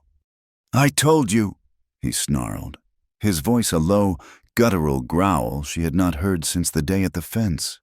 He captured her struggling wrists, his strength absolute, and pinned them against the wall above her head. He pressed his body against hers, trapping her completely. I told you, you don't run! His face was inches from hers. She could feel his breath, hot and ragged, on her cheek. And then she broke. His words, the absolute terrifying finality of his grip, the act of being pinned, helpless. It shattered the last of her resolve. She stopped fighting. Her body went limp, all the strength draining out of her, and she began to sob. It was not a cry of fear. It was a terrible, ragged wail of shame. "I'm sorry." She wept, her head dropping, her voice muffled against his chest. "I'm sorry. I'm poison. I ruin everything. I ruined my life. I'll ruin yours. I just wanted you to be safe. I can't be caught. I can't go back. Not to him. I'd rather die out there." Her complete breakdown, the confession of her own worthlessness, cut through his rage like a knife. He saw her, not as a woman defying him, but as a terrified creature, willing to run into the fire to escape the frying pan. His grip on her wrists softened. He didn't let go, but the biting, painful pressure eased. He just held her there, breathing hard, his own heart hammering. "Look at me," he commanded. His voice was still rough, but the killing edge was gone. She just shook her head, weeping. "I can't." "Clara." He said her name, and it was in order. "Look at me." Slowly, her eyes swollen, her face a mask of tears. She lifted her head. "You are not poison," he said, his voice low and fierce, each word a brand. "You are not ruined. I told you, you are a survivor." "But he has the law," she whispered, a fresh wave of despair washing over her. "He has papers. He will take me, and he will kill you." "Then to hell with the law," Jonas said.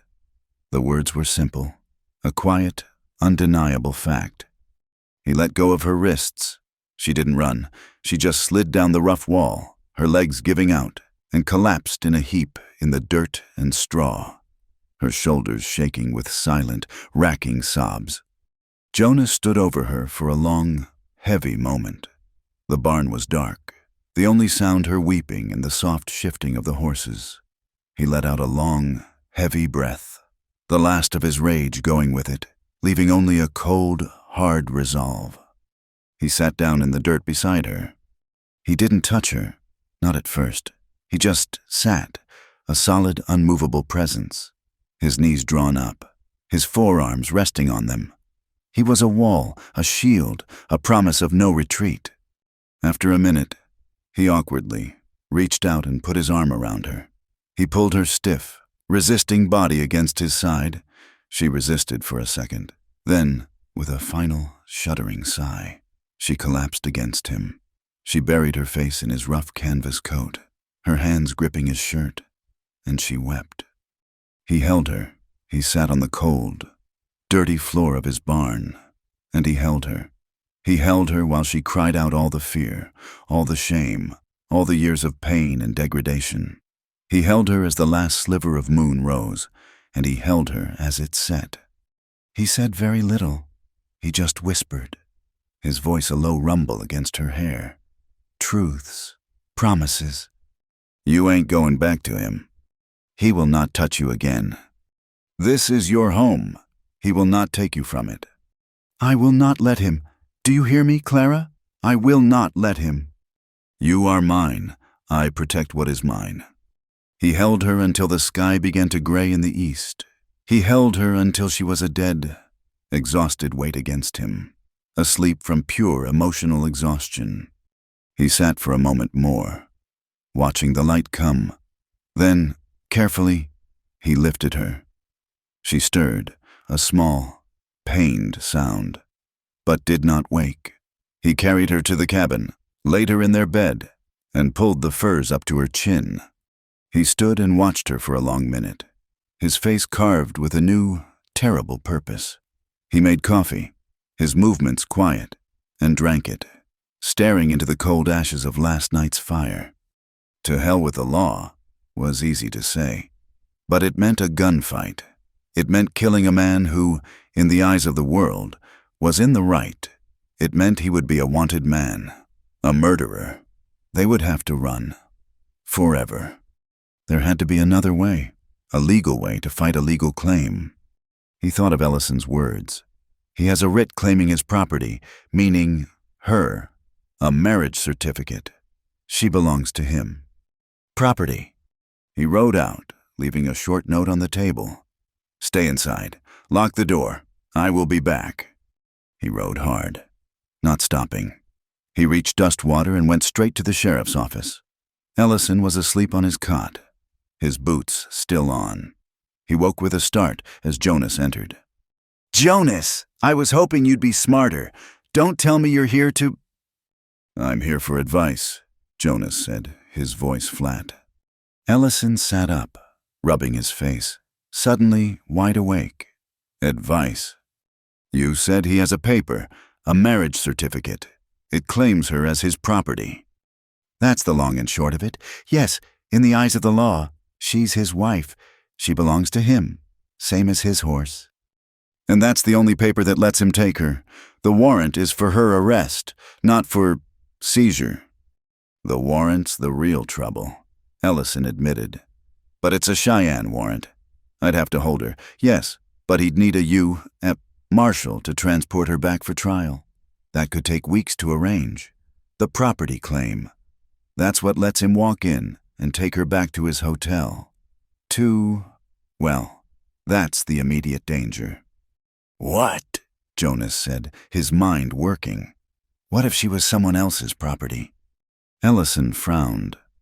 "What do you mean? Divorce? That takes months. He'll be here in a week." "What if she was married?" Jonas pressed. "To someone else." Ellison's jaw dropped. He stared at Jonas. "Married? But she's already— Oh."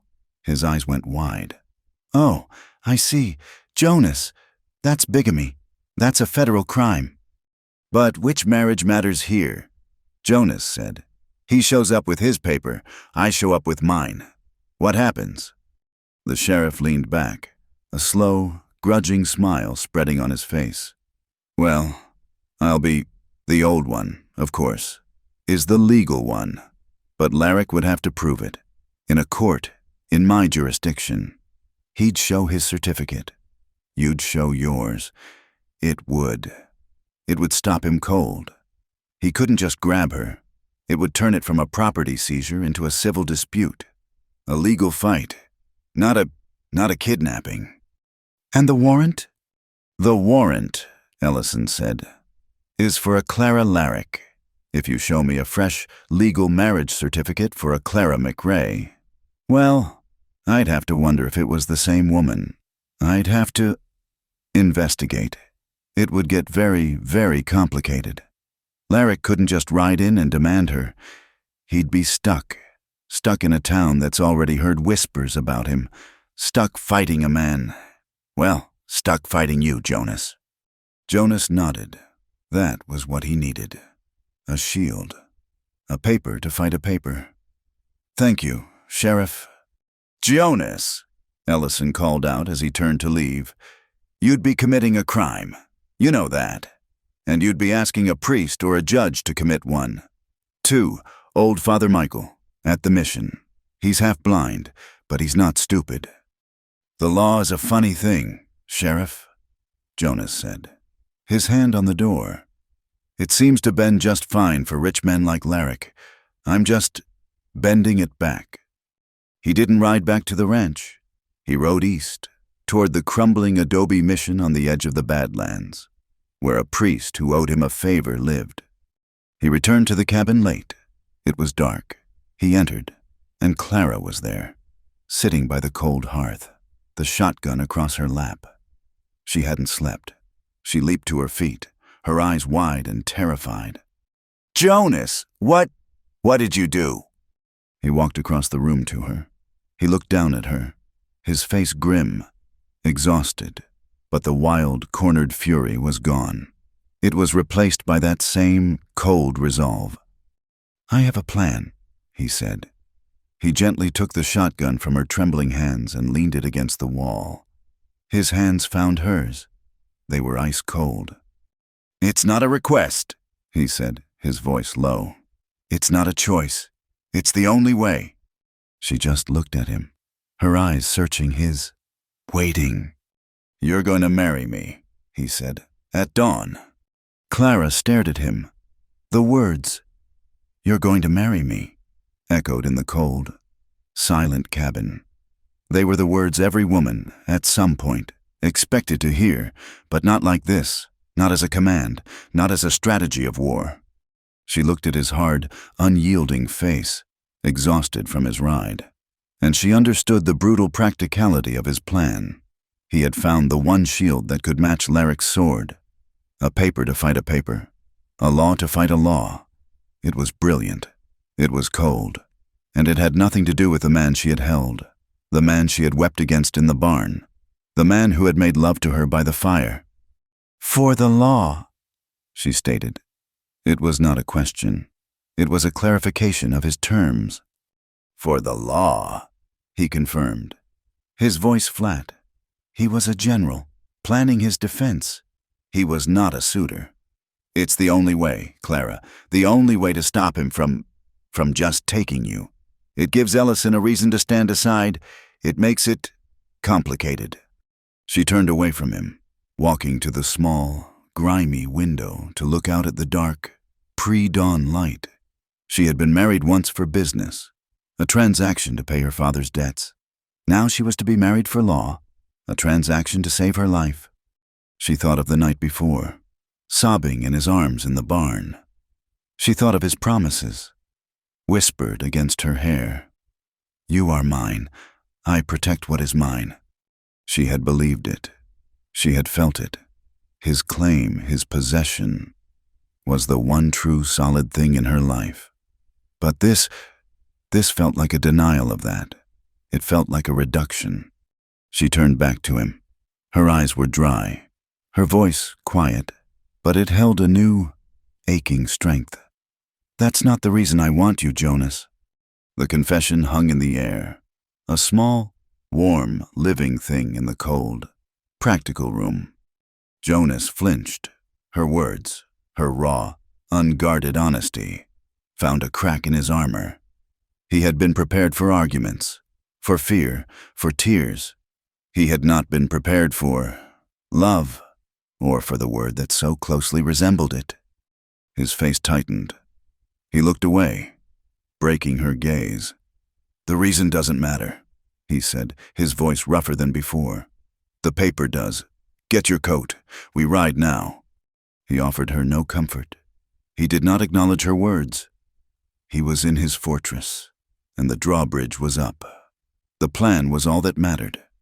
Clara said nothing more. She had offered him the truth, and he had set it aside. She pulled on her coat, the one he had given her, and followed him out into the cold, gray morning. They rode east, away from Dustwater, toward the Badlands. The sun was just a faint, pearlescent glow behind the mountains. They rode hard, in silence. The only sound the splash of the horses' hooves in the half-frozen mud and the jingle of their harness. After an hour, they reached it. The mission was a crumbling adobe ruin, a testament to a faith that had long since found the land too hard. Only one small building, the chapel, still had a roof. A thin wisp of smoke rose from its chimney. Jonas dismounted and tied their horses to a dead tree. He did not help her down. He banged on the heavy, warped wooden door. After a long moment, it creaked open. The man who appeared was ancient, his back bent, his face a web of deep wrinkles. He wore a priest's faded black cassock, stained and frayed. It was Father Michael. His eyes were milky with cataracts, but he recognized the man in front of him. "Jonas," he said, his voice a dry rustle. "You have brought the storm with you. I thought you were joking." "I don't joke, Father," Jonas said. "This is the woman, Clara Finch." The priest squinted at her, trying to bring her into focus. He saw a young woman, pale, terrified, but with a stubborn chin. He nodded, a sad, slow gesture. "The Lord works in, well, he works. Come in, children. It is cold." The chapel was colder inside than out. It smelled of old, dry incense, dust, and the small, smoky fire the priest kept in a corner brazier. There were no pews, only a few wooden benches.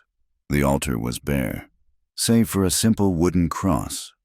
The banns have not been read," the priest said, his voice trembling slightly. He was afraid. Afraid of this. Afraid of the law. "It is not proper." "We don't have time for proper," Jonas said. He reached into his coat and pulled out a small leather pouch. He tossed it onto the table. It landed with a heavy, metallic sound. "For the church roof, for your trouble." Father Michael looked at the gold coins, then at Jonas. He sighed. "You saved my life, Jonas McRae. I owe you, but this is a mortal sin. Bigamy. You are asking me to—" "I'm asking you to save her life." Jonas cut in, his voice sharp. "Her husband is a devil. He's coming for her. This is the only way." The priest looked at Clara, at her desperate eyes. He saw the old, faded bruise on her cheekbone that the cold had brought out. He made the sign of the cross. "God forgive me. God forgive us all." "Very well. Stand before the altar." It was the strangest wedding the world had ever seen. Jonas stood beside her, his hand not in hers, but resting on the pistol at his hip. He was a guard, not a groom. Clara stood, her hands clasped so tightly her knuckles were white. The priest began the words, his voice shaking, stumbling over the Latin he barely remembered. He switched to English, his voice gaining a bit of strength. "Do you, Jonas McRae, take this woman, Clara Finch, to be your lawfully wedded wife, to have and to hold, in sickness and in health?" Jonas looked at Clara. He saw her, not as a legal necessity, but as the woman who had cried in his arms, the woman who had yelled at him by the fence, the woman who had brought his dead cabin to life. "I do," he said, his voice a low, rough vow. The priest turned to her. "And do you, Clara Finch, take this man?" Clara looked at Jonas. This was a lie. This was a sham. But as she looked at his hard, protective profile, she knew it was also the deepest truth she had ever known. He was her husband, in all the ways that mattered. He had protected her, provided for her, fought for her. He had claimed her, body and soul. This was just the paper. "I do," she whispered, her voice clear in the cold. "I have no ring," Jonas said. The words clipped. "It does not matter," the priest said. "By the power vested in me, I pronounce you man and wife." He looked shaken, as if he expected a bolt of lightning to strike the chapel. He fumbled with a quill pen and a heavy, dusty ledger. "You must sign." Jonas signed his name, his script dark and angry. Clara signed hers. "Clara Finch." The priest took a separate piece of paper, a formal certificate, and copied the details. His hand shaking, he signed it. Father Michael, and pressed the mission seal into a drop of wax. He handed the paper to Jonas. It was done. "Go, now," the priest said, already turning away, eager to be rid of them and their sin. "And may God have mercy on you."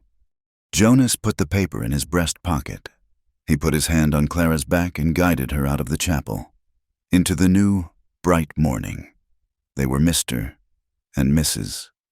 McRae. The ride back was as silent as the ride there, but something had changed. When they stopped to water the horses, he reached out and touched her cheek, a brief, rough caress. "It'll be all right," he said. It was the first gentle thing he had said all day. They returned to the ranch and began to wait. The silence was agonizing. Every gust of wind was the sound of riders. Every shadow on the ridge was Larrick and his men.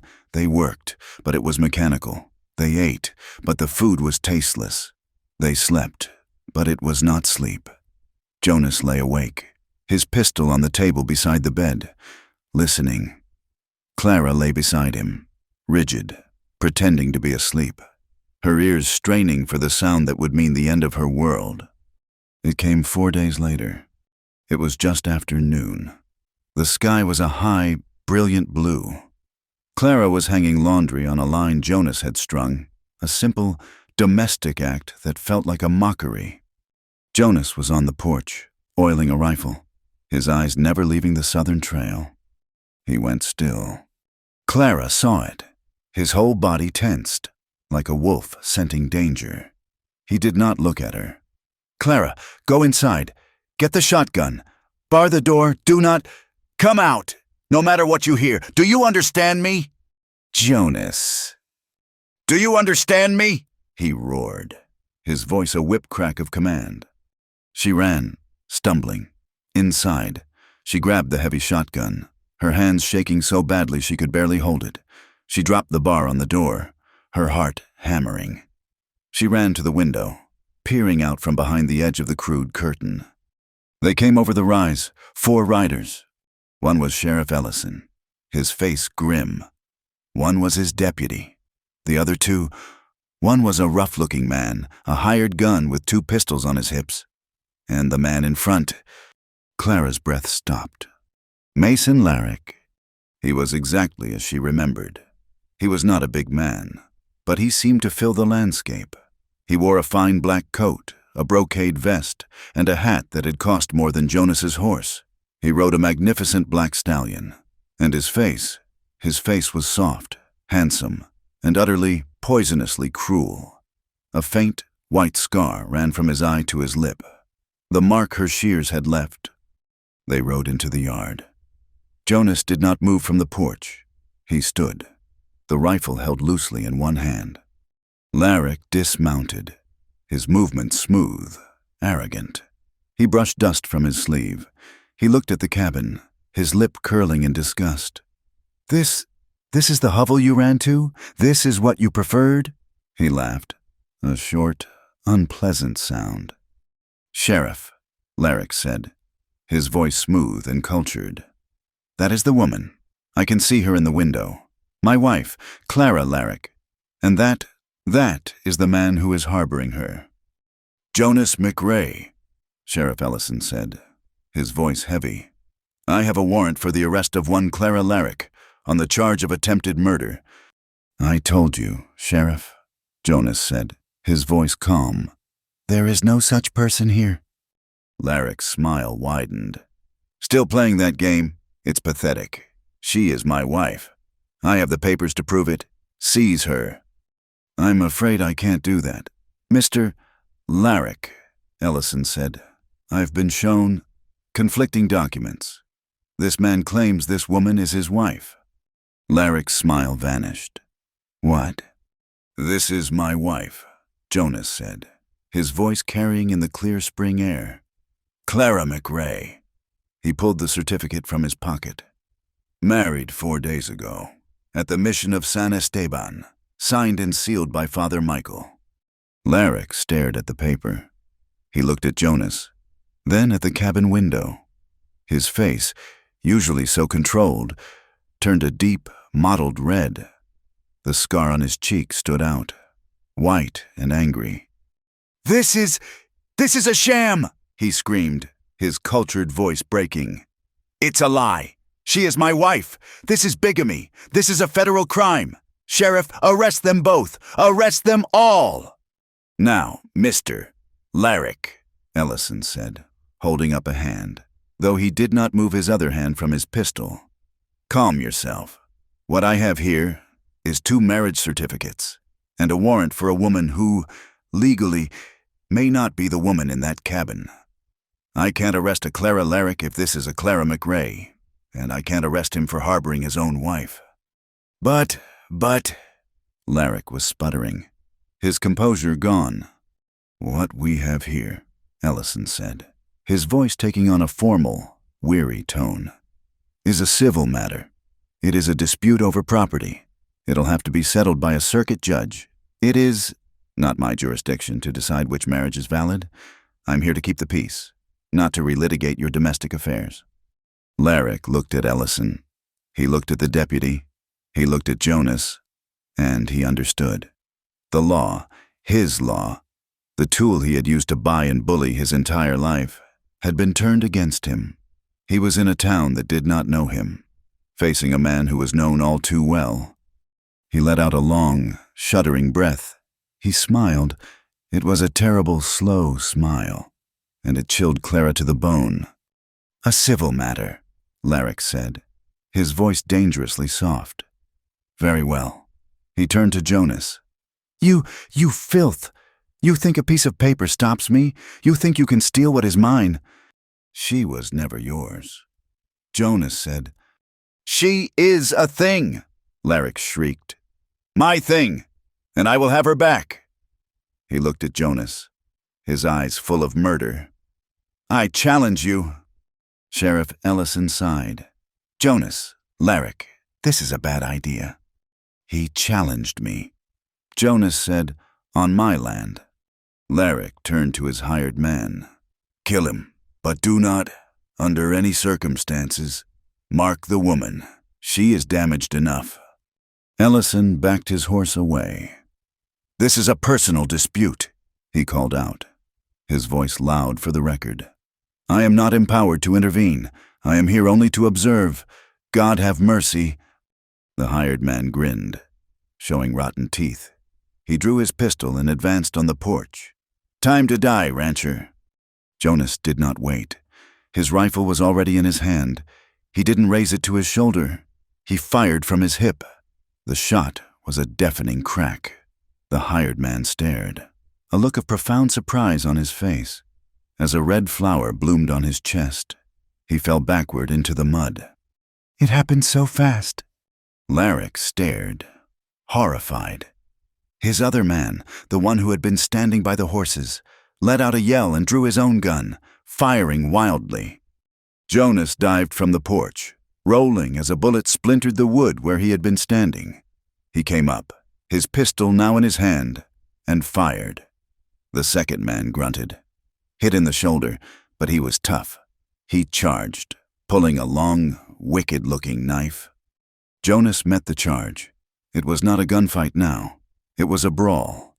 The two men crashed into each other, rolling in the mud, a tangle of limbs and rage. Jonas was stronger, but the man was faster and fueled by pain. Clara, watching from the window, screamed. It was all happening again. Larrick, seeing his chance, seeing Jonas occupied, ran for the cabin door. "Clara, you whore! Open this door!"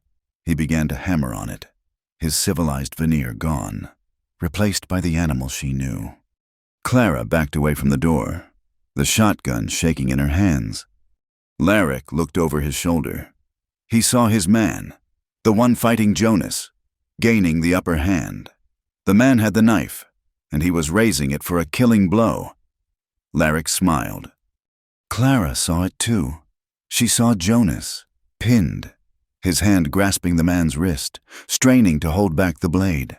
She saw the man's face, contorted in a mask of hate.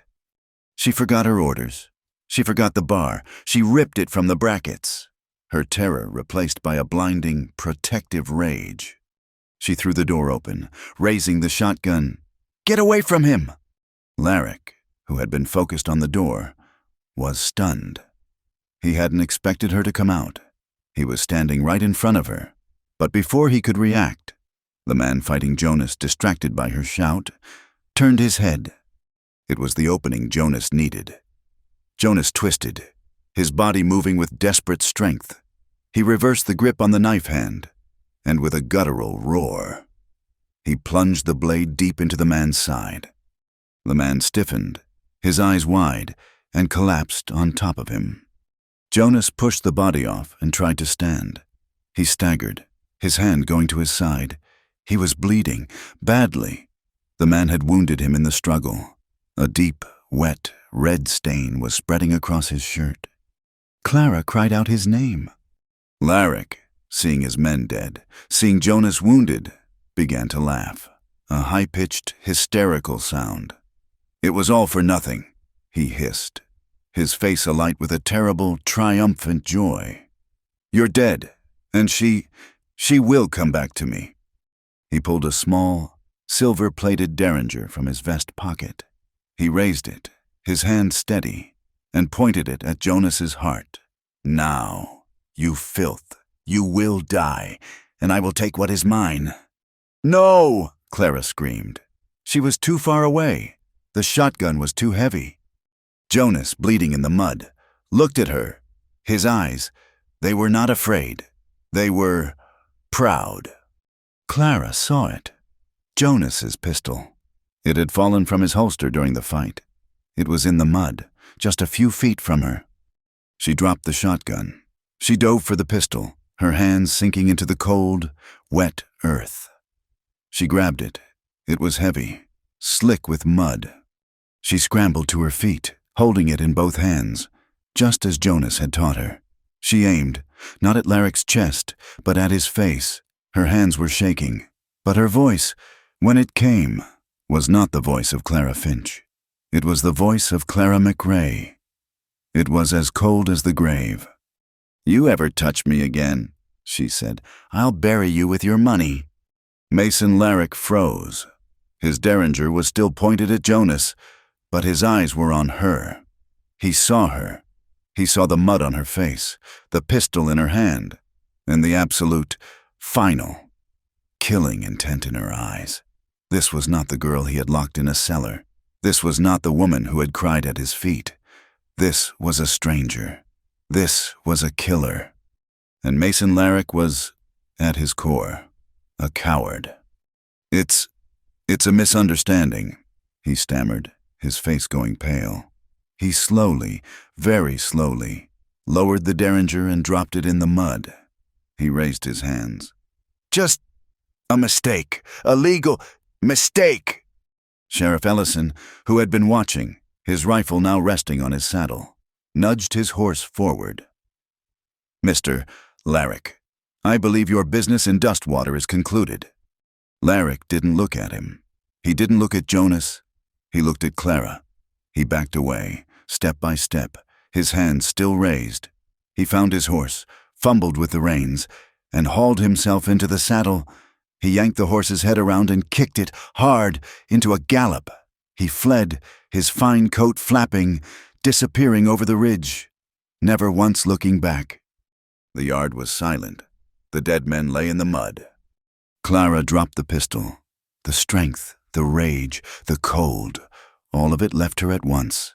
She ran, stumbling, to Jonas. He was on his side, his back against the horse trough, his hand pressed tight to the wound in his side. Blood, dark and thick, was pulsing between his fingers. He was pale, his face beaded with sweat, but he was conscious. "Jonas!" she sobbed, falling to her knees beside him in the mud. "Jonas! Oh, God! You're... She ripped a piece of her skirt, packing it against the wound, her hands covered in his blood. He looked up at her face, streaked with mud and tears, her hair wild. He saw the most beautiful, terrifying thing he had ever seen. A small, bloody smile touched his lips.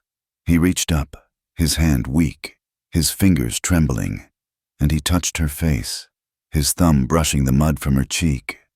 "You really are mine now," he whispered, and then his eyes closed. Sheriff Ellison's voice seemed to come from a great distance. "Clara, ma'am, Mrs. McRae?" Clara did not look up. Her world had shrunk to the hole in Jonas's side, to the dark, pulsing blood that her hands, her torn skirt, her useless, panicked efforts could not stop. He was dying. He was dying in the mud, at her feet. "Ma'am, we have to move him," Ellison said, his voice firm, cutting through her panic. He was off his horse now, kneeling beside her. "He's not gone yet, but he will be if we leave him in the dirt. My deputy will handle this." He gestured to the 3 dead men, 2 from the fight, 1 from Jonas's first shot. "We need to get him inside." I can't," she whispered, her hands slick and red. "It won't stop. It won't stop." "He's tough, Clara," Ellison said, his voice surprisingly gentle. He put his hands on Jonas's shoulders. "But he needs you to be tough, too, right now." The words, "he needs you," were a slap of cold water. Her panic receded. replaced by the same cold, sharp focus she'd had when she held the pistol on Larrick. This was the same. A fight for his life. "All right," she said, her voice a stranger's. "Help me." We take him to the bed. "Deputy, fetch the water bucket, the clean one, from the kitchen, and whiskey, the bottle on the table." Together, she and Ellison half-dragged, half-carried Jonas into the cabin. He was a dead weight, his head lolling, groaning with every movement. They got him onto the bed, ruining the furs, ruining everything. She didn't care. "You'll need stitches, ma'am," Ellison said, looking at the wound. The knife had gone in deep, under his ribs. "And you'll need to burn it shut. Can you do it?" Clara looked at the bloody mess, at the pale, sweating face of the man who had married her. "I can," she said. "God help you," Ellison said. He went to the door. "My deputy will take care of the bodies. We'll send a wagon from town. I'll file the report. Self-defense. A clear-cut civil matter that turned violent. No one will trouble you over this. Larrick is gone, and he won't be back. Not to a town where he has no power." He looked at her, his eyes full of a new, grudging respect. "You're a strong woman, Mrs. McRae. I hope he lives to appreciate it." He left. She was alone with a dying man in a cabin that felt like a butcher's shop. The next 10 days were a blur, a waking nightmare of blood, hot water, and laudanum. The wound was worse than she had feared. It was not just deep, it was dirty. By the second day, the fever set in. Jonas, the man of iron control, was lost. He thrashed in the bed, his skin on fire. He called out, not for her, but for Mary, the sister he had saved, the sister who had feared him. He cried out, "I didn't mean it. I didn't mean to." He was back in that alley, killing Slocum, reliving the moment that had defined his exile. Clara fought for him. She fought the fever with cold rags, soaked in snowmelt. She fought the pain with the last of his whiskey, forcing it drop by drop between his cracked lips. She fought the infection with the one thing she had, fire. She boiled her sewing needle in the strongest thread. She washed the wound with whiskey, her own tears hissing as they hit his hot skin. And she stitched. Her hands, which had trembled holding the gun, were now rock steady. She sewed his flesh back together, her jaw set, her heart a cold stone. When the stitches were done, she took the poker from the hearth. She heated it until it glowed a dull, terrible red. She pressed it, once, twice, to the bleeding edges of the wound to seal it. The smell of burning flesh filled the cabin. Jonas screamed, a high, thin sound that tore her soul in two. And then he was silent, falling back into the darkness. She collapsed, her head on his chest, and wept. She cared for him. She did not sleep for more than an hour at a time. She hunted. She took the rifle he had taught her to use, and she shot rabbits for stew. She chopped the wood for the fire, her movements clumsy but determined. She fed the horses. She did his work, and she did her own. She kept him clean.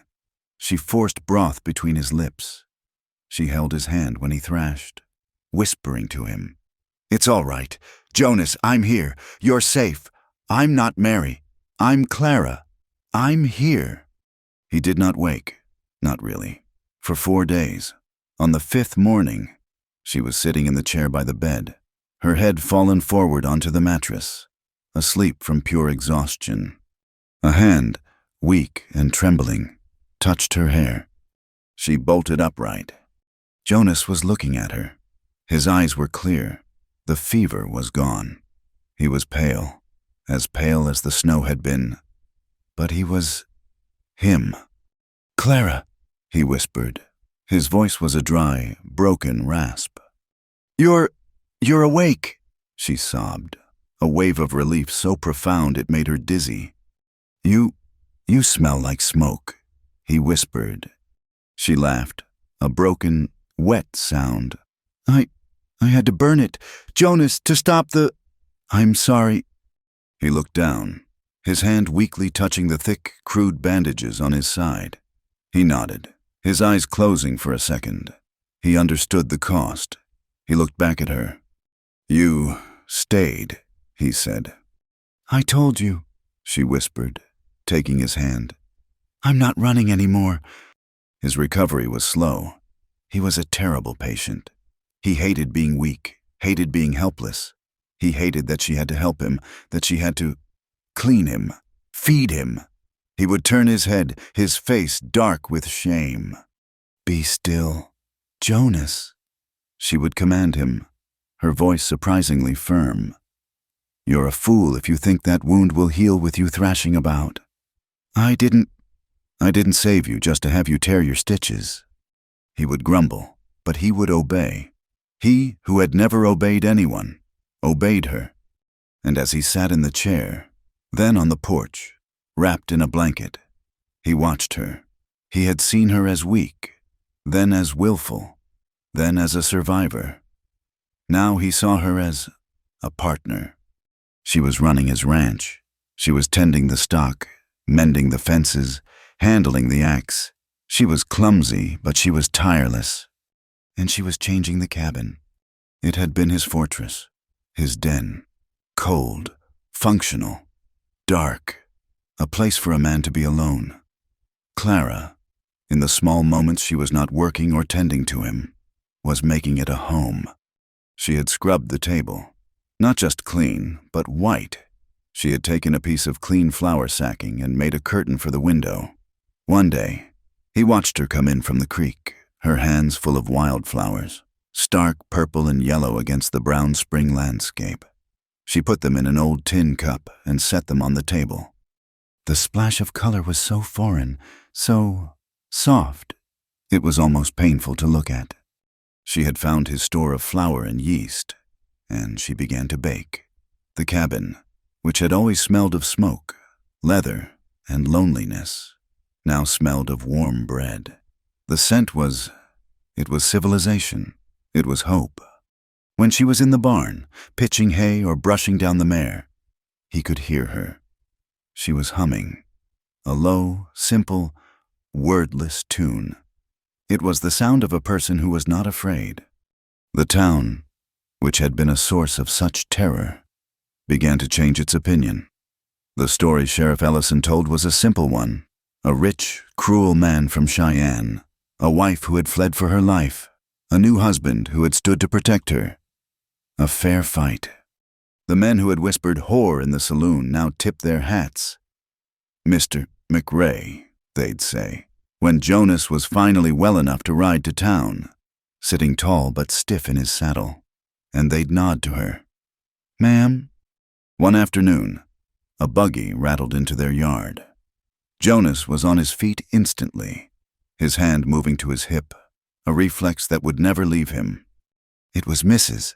Pickett, Sam's wife, a stern, tall woman in a dark gray dress. She was the one who had whispered in the store. Clara came out onto the porch, wiping her hands on her apron. She had made herself an apron. Mrs. Pickett, Clara said, her voice wary. Mrs. McRae, the woman replied, her face unreadable. She held out a pie, covered in a clean cloth. It's apple, from my canned stores. I find that a man recovers faster with a good pie. Clara stared at the offering. It was a white flag. It was a key to the town. I don't know what to say. Thank you. The town. We appreciate a family that stands its ground. Mrs. Pickett said, her words stiff, but her meaning clear. She looked at Jonas, and her expression softened. My Sam says you're a good man. Jonas McRae. He says he's glad you're not alone on this mountain anymore. She nodded, climbed back into her buggy, and drove away. Clara took the pie inside. When Jonas followed, he saw her, her back to him, her shoulders shaking. He thought she was crying. He put a hand on her arm. She turned. She was laughing, a quiet, breathless laugh. tears streaming down her cheeks. "A pie," she whispered, her voice full of wonder. She brought us a pie." The next week, another woman came, a younger woman, the blacksmith's wife. She was shy, her hands twisting in her dress. "Mrs. McRae?"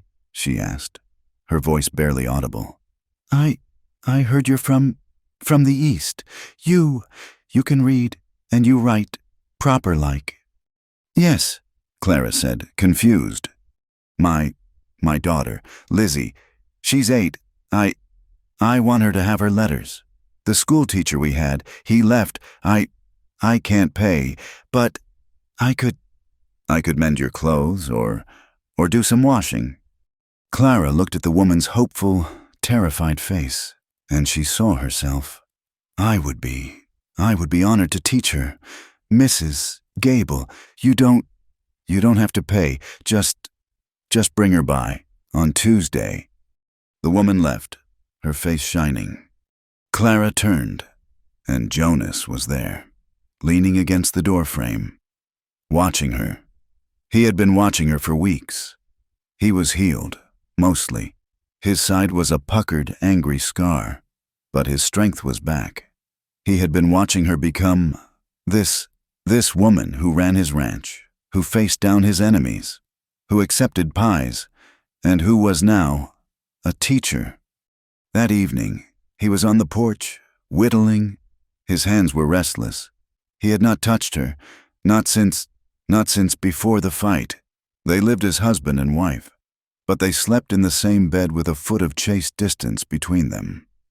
He was afraid of the violence in him, afraid of what he had almost lost. She was in the corral with the mare. The mare had foaled a week before, a long-legged, spindly creature that was all knob knees and clumsy energy. The foal, trying to buck, tripped over its own feet and tumbled head over heels into the hay. Clara, who was pitching hay, stopped. She put her hand to her mouth, and then she laughed. It was not the tearful, hysterical laugh from the pie. It was a real laugh, full and light and free. It was a sound that had never, ever been heard on this ranch. Jonas's hand stilled. The sound, it hit him in the chest, harder than any bullet. It was the sound of her, finally, being real. That night they sat by the fire. The cabin was quiet, warm. It was, finally, home. "I heard you laugh today," he said, his voice low. She looked up from her mending, a blush rising on her cheeks. It was the foal. It's the clumsiest thing I've ever seen." "It was a good sound," he said. He reached across the small space between their chairs and took her hand, the one with the small, pale scar from the bridle. He held it, his rough thumb stroking her knuckles. "Clara," he said, his voice thick. He stopped. The words were hard. "You saved me. I just stitched a wound. Jonas, you were the one who—" "No," he said, his voice fierce, cutting her off. You saved me, more than I ever saved you." He stood, pulling her to her feet. He looked down at her, at the woman who had faced down Mason Larrick, at the woman who had brought him back from the dead, at the woman who had brought him life. "I was dead when you got here," he whispered, his hand coming up to cup her face. "I was a ghost, living in a box. I was just waiting. You brought me back." "And you, me," she whispered, her hands on his chest. He kissed her then. It was not the first kiss, the brutal one. It was not the second, the tender, protective one before the fight. This was different. This was a kiss of equals. It was slow. It was deep. It was not about pain or survival or law. It was about forever. He made love to her, in their bed, under the warm furs, and it was a revelation. It was not a collision. It was not a claiming. It was a joining.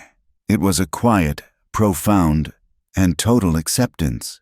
It was two broken halves, finally becoming whole. It was slow, and it was deep, and it was peace. Spring bloomed. The land, which had been so cruel, was now gentle, covered in a soft green fuzz, the air sweet with sage. Jonas plowed a small patch of earth near the cabin, a space that got the most sun. The work was hard. His side still pulled, but he did it. "It's for a garden," Clara explained, as if he didn't know. For vegetables, and maybe some flowers."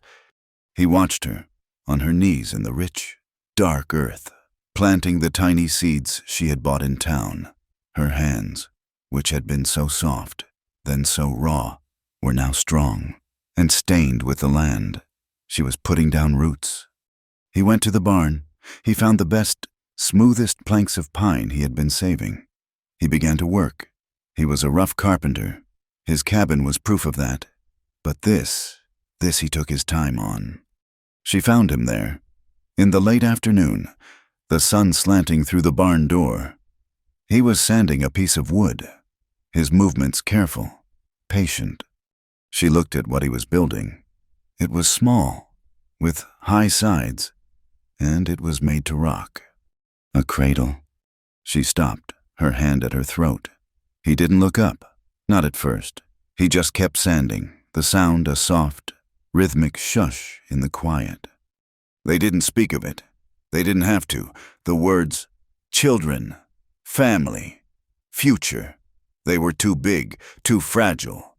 But the cradle was a promise. It was a hope. He looked up, and his eyes met hers. He gave her a small, rough smile.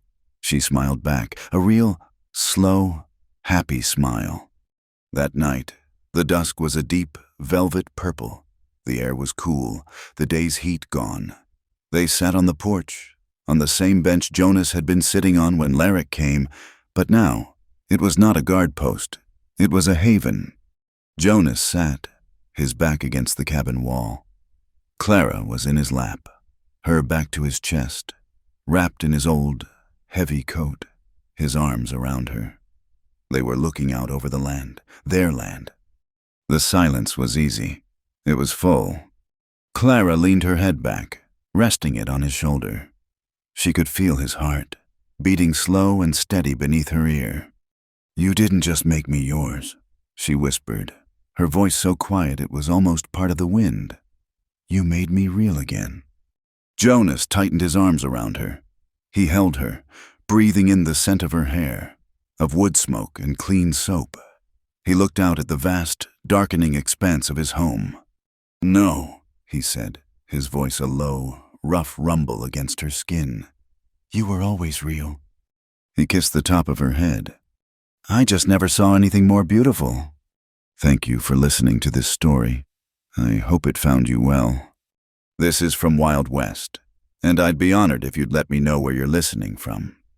Just leave a comment below. If you enjoyed the story, please consider subscribing to From Wild West and share your thoughts. I read every one. Thank you, and take care.